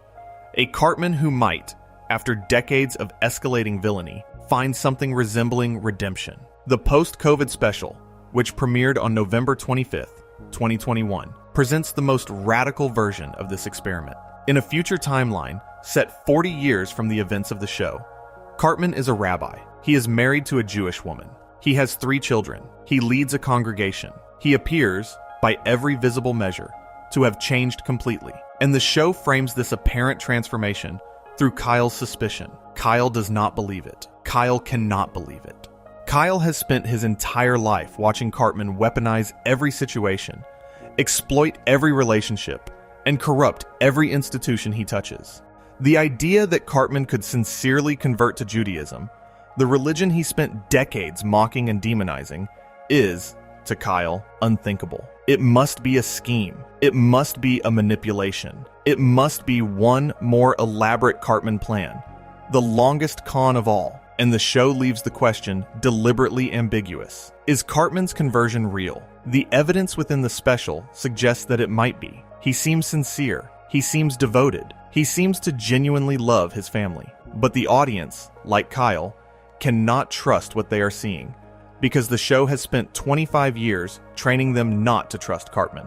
The Flanderisation has been so complete, so thorough, so consistent, that sincerity itself becomes suspicious. The character's history makes his own redemption unreadable. Think about what that actually means.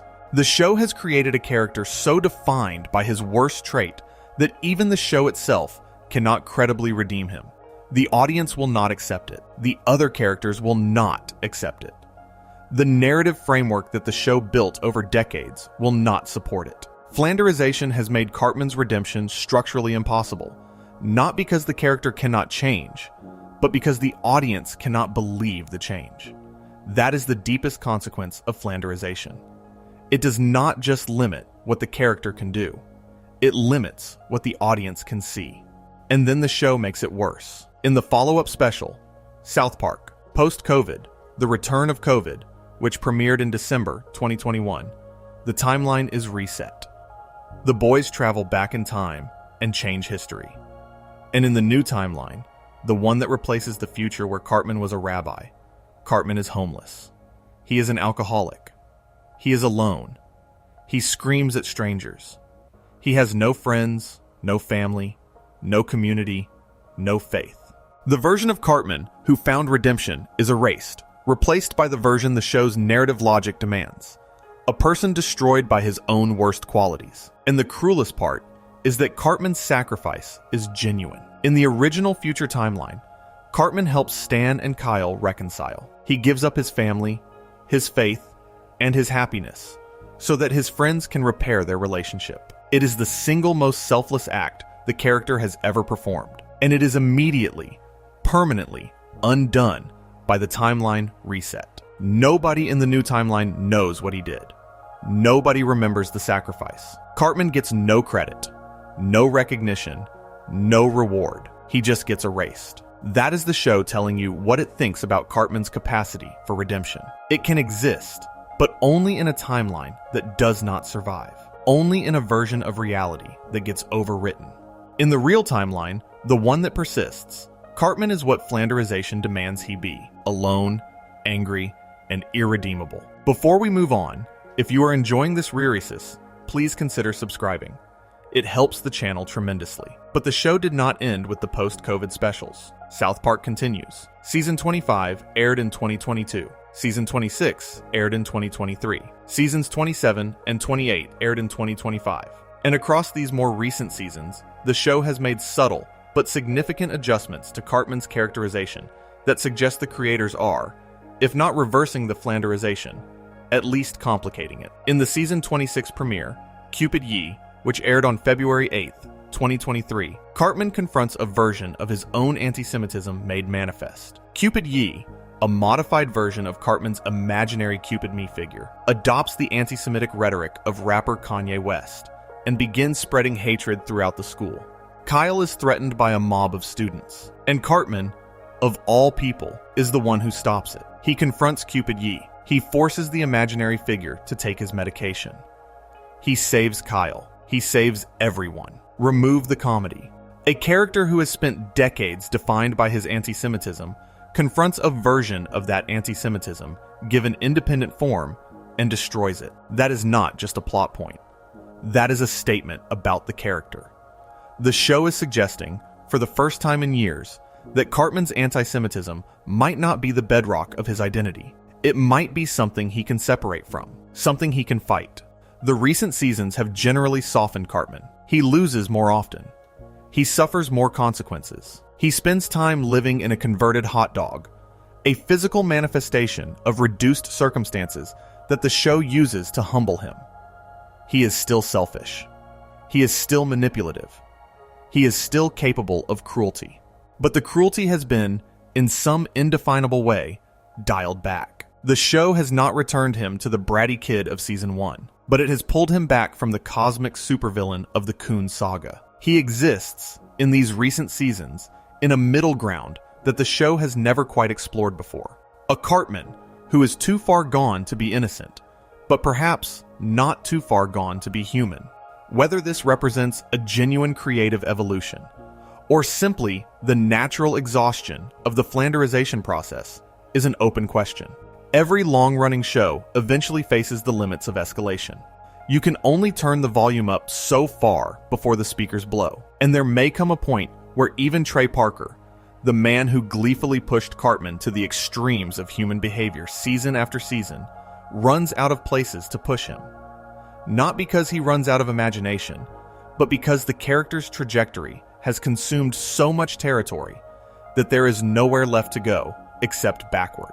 And going backward is the one thing Flanderisation makes almost impossible.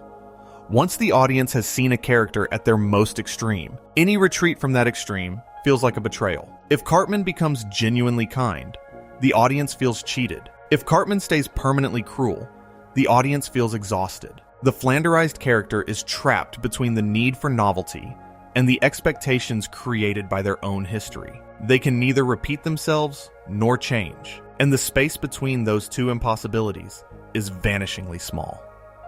This is the paradox of Cartman's Flanderization. It made him the most memorable character on the show. It gave the show its most iconic episodes, its most quoted lines, its most discussed moments. And it also placed the character in a narrative prison from which there is no clean escape. Cartman cannot go back to being a bratty kid who wants chicken and attention. That version of the character no longer exists. It was overwritten so thoroughly and so completely that even the audience cannot remember it clearly. When people think of Cartman, they think of chili, they think of Cthulhu, they think of Heidi Turner eating fake vegan food while Cartman mocks her weight to his friends. They do not think of a loud little boy in a red jacket shouting about a bodybuilding supplement. And that is, in the end, what Flanderization does. It does not just change a character. It erases the character that came before. It rewrites history. It makes the original version feel like a rough draft, an incomplete sketch that only became real when the exaggeration took hold. The early Cartman is not remembered as the real Cartman. He is remembered as the version of Cartman that had not yet become himself. And that framing, that sense that the Flanderized version is the true version, and everything that came before was just preamble, is the final and most complete victory of the Flanderization process.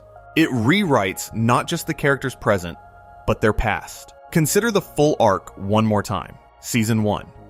A bratty, spoiled child who insults his friends and begs his mother for toys. Season 5. A child who murders 2 people, processes their bodies into food, and feeds it to their son. Season 8. An ideologue who leads hate rallies through the streets. Season 10. A child so psychologically fortified that even professional intervention cannot reach him. Season 11. A narcissist who litigates petty grievances while the world ends around him. Season 14. A megalomaniac who allies with cosmic horror to punish his friends. Season 21. An emotional abuser who destroys his girlfriend's sense of self through sustained gaslighting.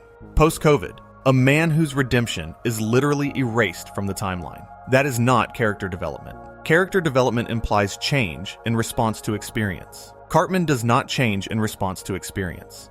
He intensifies. Each new season does not add depth. It adds volume. The same trait, amplified, and amplified, and amplified, until it drowns out everything else. Until the character is nothing but the trait. Until the person is nothing but the pathology. And that is Flanderisation. Not simplification. Not reduction. Amplification. The slow, steady, season-by-season process of turning up the one dial that matters until the sound is so loud, it becomes the only thing you can hear. Ned Flanders lost his complexity and became a one-note joke.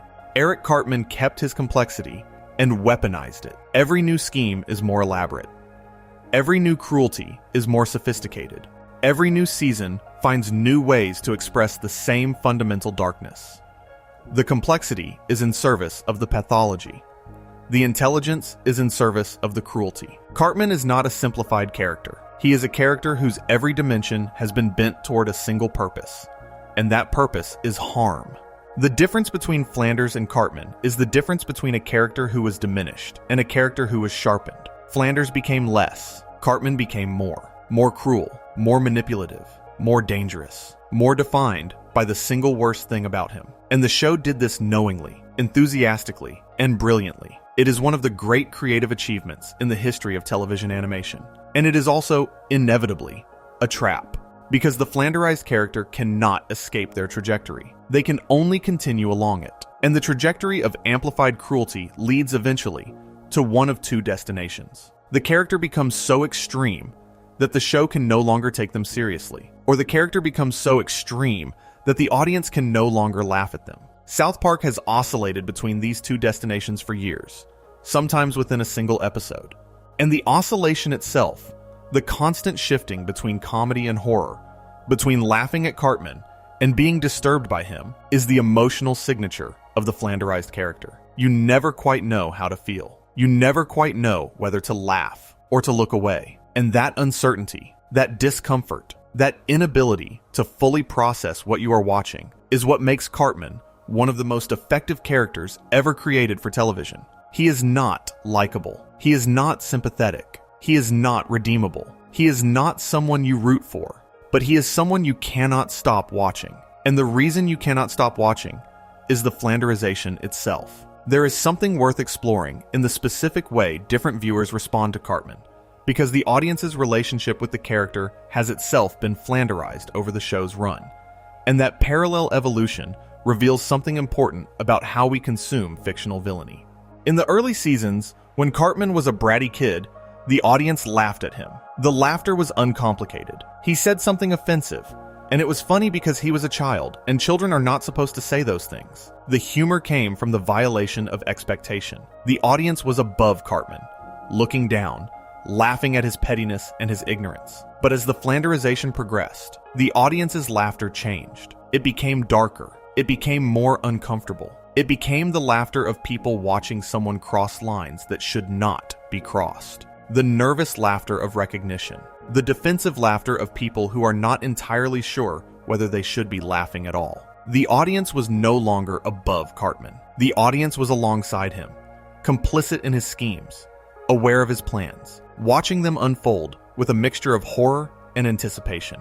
The comedy became participatory in a way that the early seasons never were.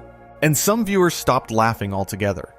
Some viewers began to find Cartman genuinely disturbing, not in the way that a horror villain is disturbing, through supernatural threat, but in the way that a real-world manipulator is disturbing, through recognition.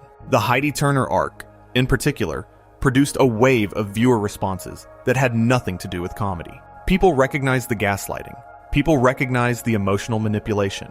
People recognized the specific pattern of private cruelty and public sweetness that defines abusive relationships. And for those viewers, Cartman stopped being a character on a comedy show and became a character study. The laughter was gone, replaced by something closer to the feeling of watching a documentary. This spectrum of audience responses, from uncomplicated laughter to uncomfortable complicity to genuine disturbance, maps directly onto the spectrum of Cartman's Flanderisation. Each stage of the escalation produces a corresponding shift in how the audience relates to the character. And the show, remarkably, seems aware of all of these responses and willing to court all of them. It wants you to laugh. It wants you to be uncomfortable. It wants you to be disturbed. And it wants all of these things simultaneously, within the same episode, sometimes within the same scene. The tonal complexity of the viewing experience is a direct consequence of the character's Flanderisation. A simpler character would produce a simpler response. Before we move on, if you are enjoying this reresis, please consider subscribing. It helps the channel tremendously. There is also the question of legacy. The question of what Cartman's Flanderisation means for the characters and shows that came after him. Because Cartman did not just influence South Park. He influenced the entire landscape of animated television comedy. Before Cartman, the default villain in animated comedies was a buffoon. Homer Simpson was selfish but harmless. Peter Griffin on Family Guy was crude but lovable. The animated sitcom villain was someone you laughed at because their failures were inherent and their schemes were doomed. They were Wile E. Coyote in a different register, always plotting, always failing, always returning to the status quo. Cartman broke that mold. He was an animated comedy character who succeeded at genuine evil. He was a villain whose schemes worked. He was a character who caused real, lasting damage to the people around him, and who was not punished for it in any consistent or meaningful way. And that combination, a comedic character who is also a successful villain, influenced an entire generation of animated shows. You can see Cartman's shadow in the escalating villainy of characters across the adult animation landscape. Every animated comedy character who was pushed from flawed but lovable to genuinely dangerous is, in some sense, following the trail that Cartman blazed. But none of them followed it as far. That is the distinction. Other shows flanderized their characters in Cartman's direction, but they pulled back. They restored the status quo. They found the line and stayed behind it. South Park found the line, crossed it, and kept walking for 28 seasons and counting, without looking back. And the result is a character who stands alone in the history of the medium. There is no one like Cartman, because no other show had the nerve or the stamina to push a character this far for this long. Let us pause on one more critical episode that crystallizes the Flanderisation at a specific turning point. Le Petit Tourette, already discussed briefly, deserves a deeper examination because it is one of the few episodes that directly depicts the internal consequences of Cartman's Flanderisation on Cartman himself. In the episode, which aired on October 3rd, 2007, Cartman discovers that claiming to have Tourette syndrome allows him to say anything he wants without social repercussions. This is, on its face, a dream come true for a character whose primary mode of expression is saying offensive things. He gleefully abuses the privilege, hurling slurs and insults at everyone he encounters while hiding behind the shield of a medical condition. He even secures a spot on Dateline NBC, planning to use the national platform to broadcast his hatred to the widest possible audience. But then the freedom starts working against him. The constant removal of his internal filters, the constant expression of unfiltered thought, begins to erode the barrier between the things Cartman says to hurt others and the things Cartman has spent his entire life keeping hidden. He starts involuntarily confessing his own secrets, his own vulnerabilities, his own private shames. The weapon he built turns inward. The Flanderized trait, his willingness to say anything, becomes a vulnerability when the anything includes truths about himself. This episode is structurally unique in the Cartman canon because it is the one episode where the Flanderization actively harms the Flanderized character through the mechanism of the Flanderization itself. It is not an external force that damages Cartman. It is his own amplified trait, pushed to its logical extreme, that threatens to destroy him. The cruelty that was sharpened to a point turns around and pierces the hand that wields it. And the episode is also notable for the quality of its research. The Tourette Syndrome Association, which had expected the episode to be offensive, later acknowledged that it contained a surprisingly accurate portrayal of the condition. The show was not mocking Tourette syndrome. It was mocking Cartman for exploiting it. The satire was aimed precisely at the Flanderized character's willingness to use anything, even a genuine medical condition, as a tool for his own purposes. The show was, in this episode, simultaneously deploying the Flanderization and critiquing it. It was using Cartman's worst trait as both the subject and the object of the satire. That self-awareness is what elevates South Park's treatment of Cartman's Flanderization above the Flanderization of characters on other shows. The show is not blind to what it has done. It knows that Cartman has been pushed to extremes. It knows that the pushing has changed the character irrevocably. And it is willing, in moments like Le Petit Tourette and Test and the post-COVID specials, to examine the consequences of that pushing, to look at the monster it created, and ask whether the creation was worth the cost. The answer the show gives, implicitly and repeatedly, is yes. The monster was worth creating because the monster produces stories that no other character could produce. The Flanderization was worth the cost because the cost itself is interesting. The loss of the original character is a tragedy, but it is a productive tragedy. A tragedy that generates insight and comedy and cultural commentary and the kind of deep, sustained character reeresis that is happening in this very video essay. Cartman's Flanderization is not a failure of storytelling. It is a mode of storytelling, one that trades breadth for depth, versatility for intensity, and the possibility of redemption for the certainty of escalation. There is also the matter of how Cartman relates to the town of South Park itself, to the adults who are nominally in charge, and to the institutions that are supposed to constrain behavior like his. Because the town's inability to stop Cartman is not just a narrative convenience.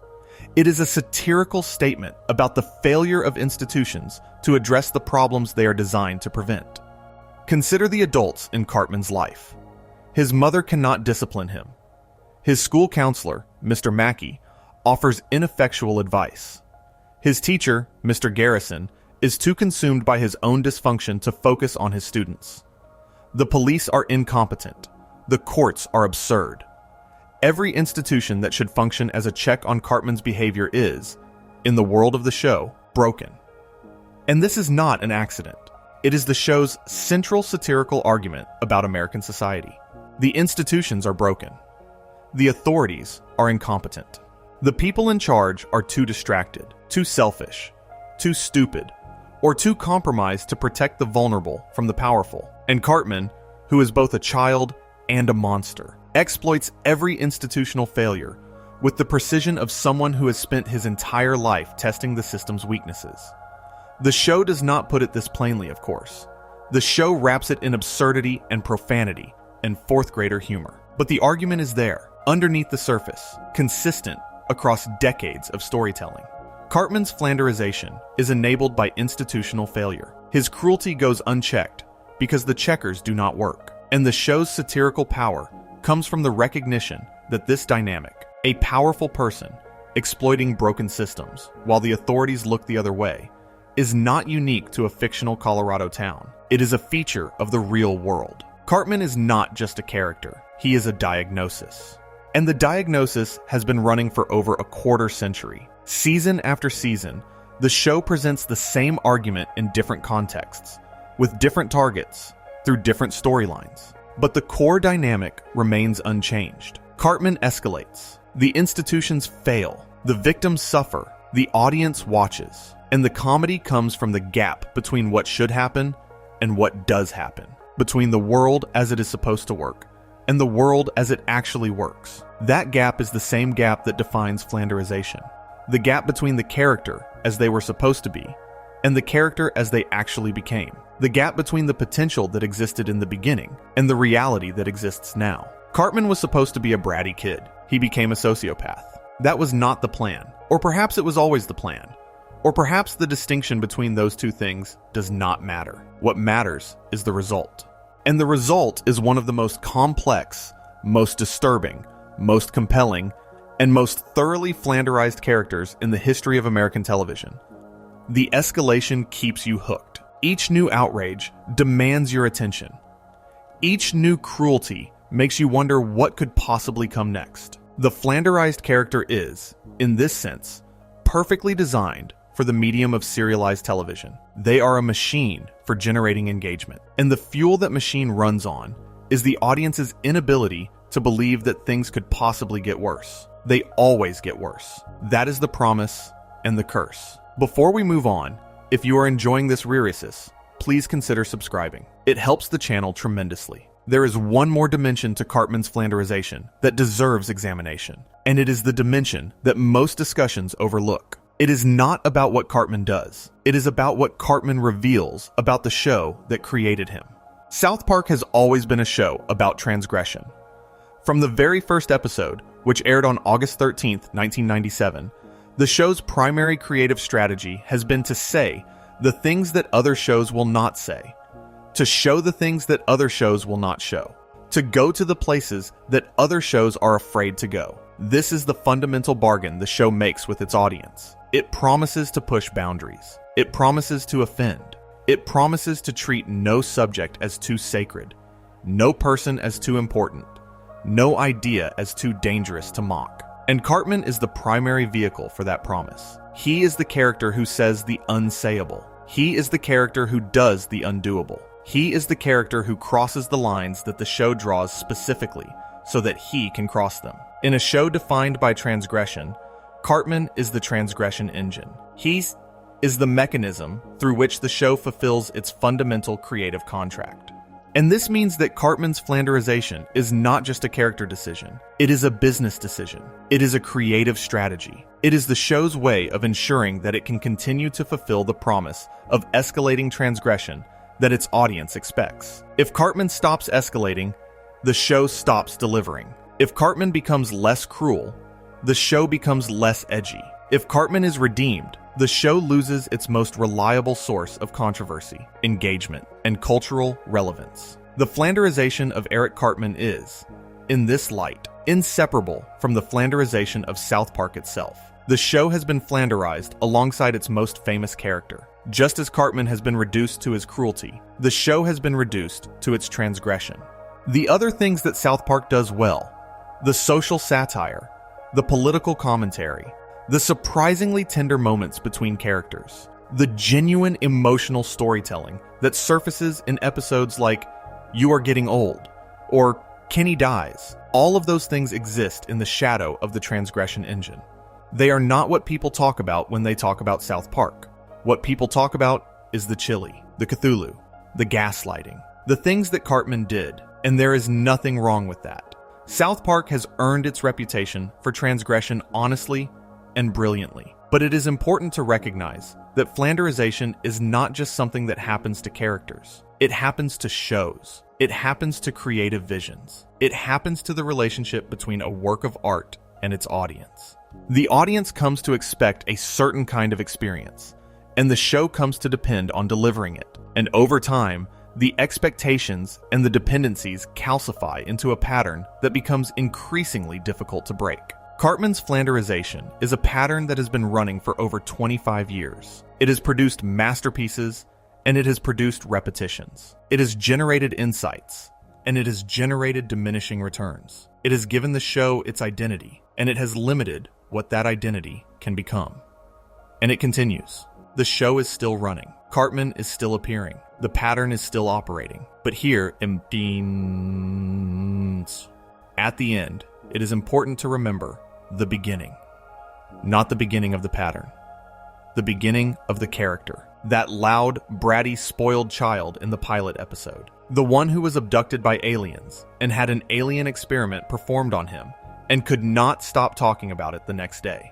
The one who wanted to watch television and eat snacks and be the center of attention and not much else. The one who was, despite everything, still a child, still recognizably human, still, in the most generous reading, capable of being something other than what he would become. That child is gone now. He has been replaced, season by season, by something the show needed more than it needed him.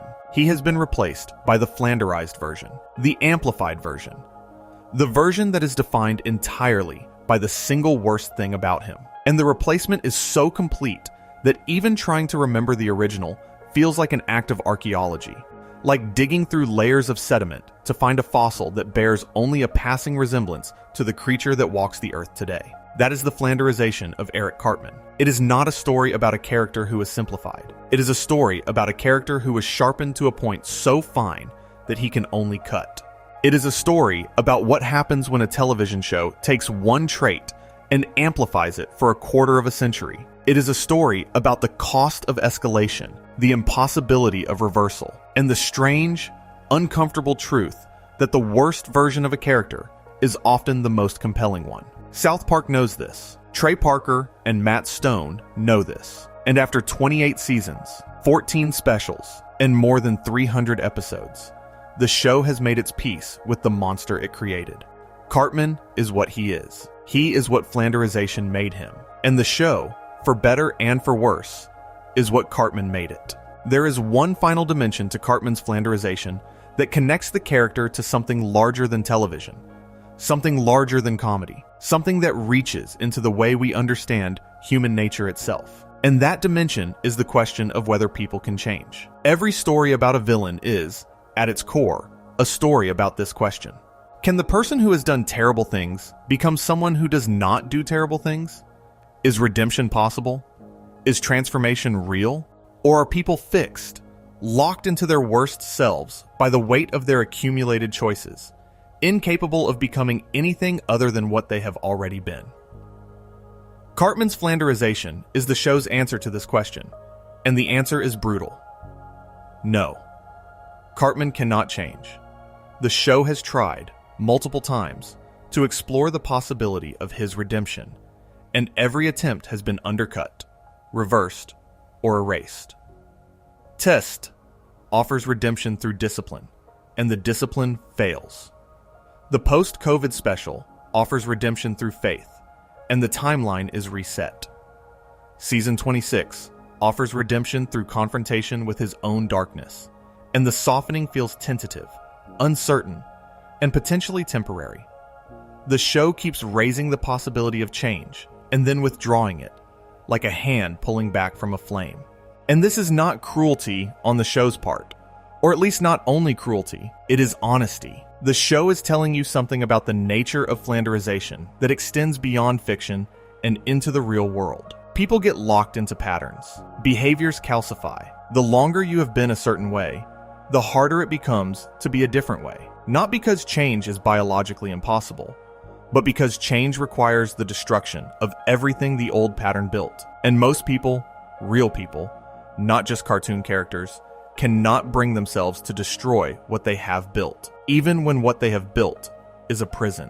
Cartman built a prison out of cruelty. He built walls of manipulation and floors of selfishness and a ceiling of hatred that blocks out everything above. And the prison is self-reinforcing. Each cruel act makes the next one easier. Each manipulation confirms the worldview that justifies manipulation. Each act of selfishness erodes the capacity for generosity that might interrupt the cycle. The Flanderisation is not just something that the writers did to Cartman. Within the logic of the show, it is something Cartman did to himself. He built the trap. He locked the door.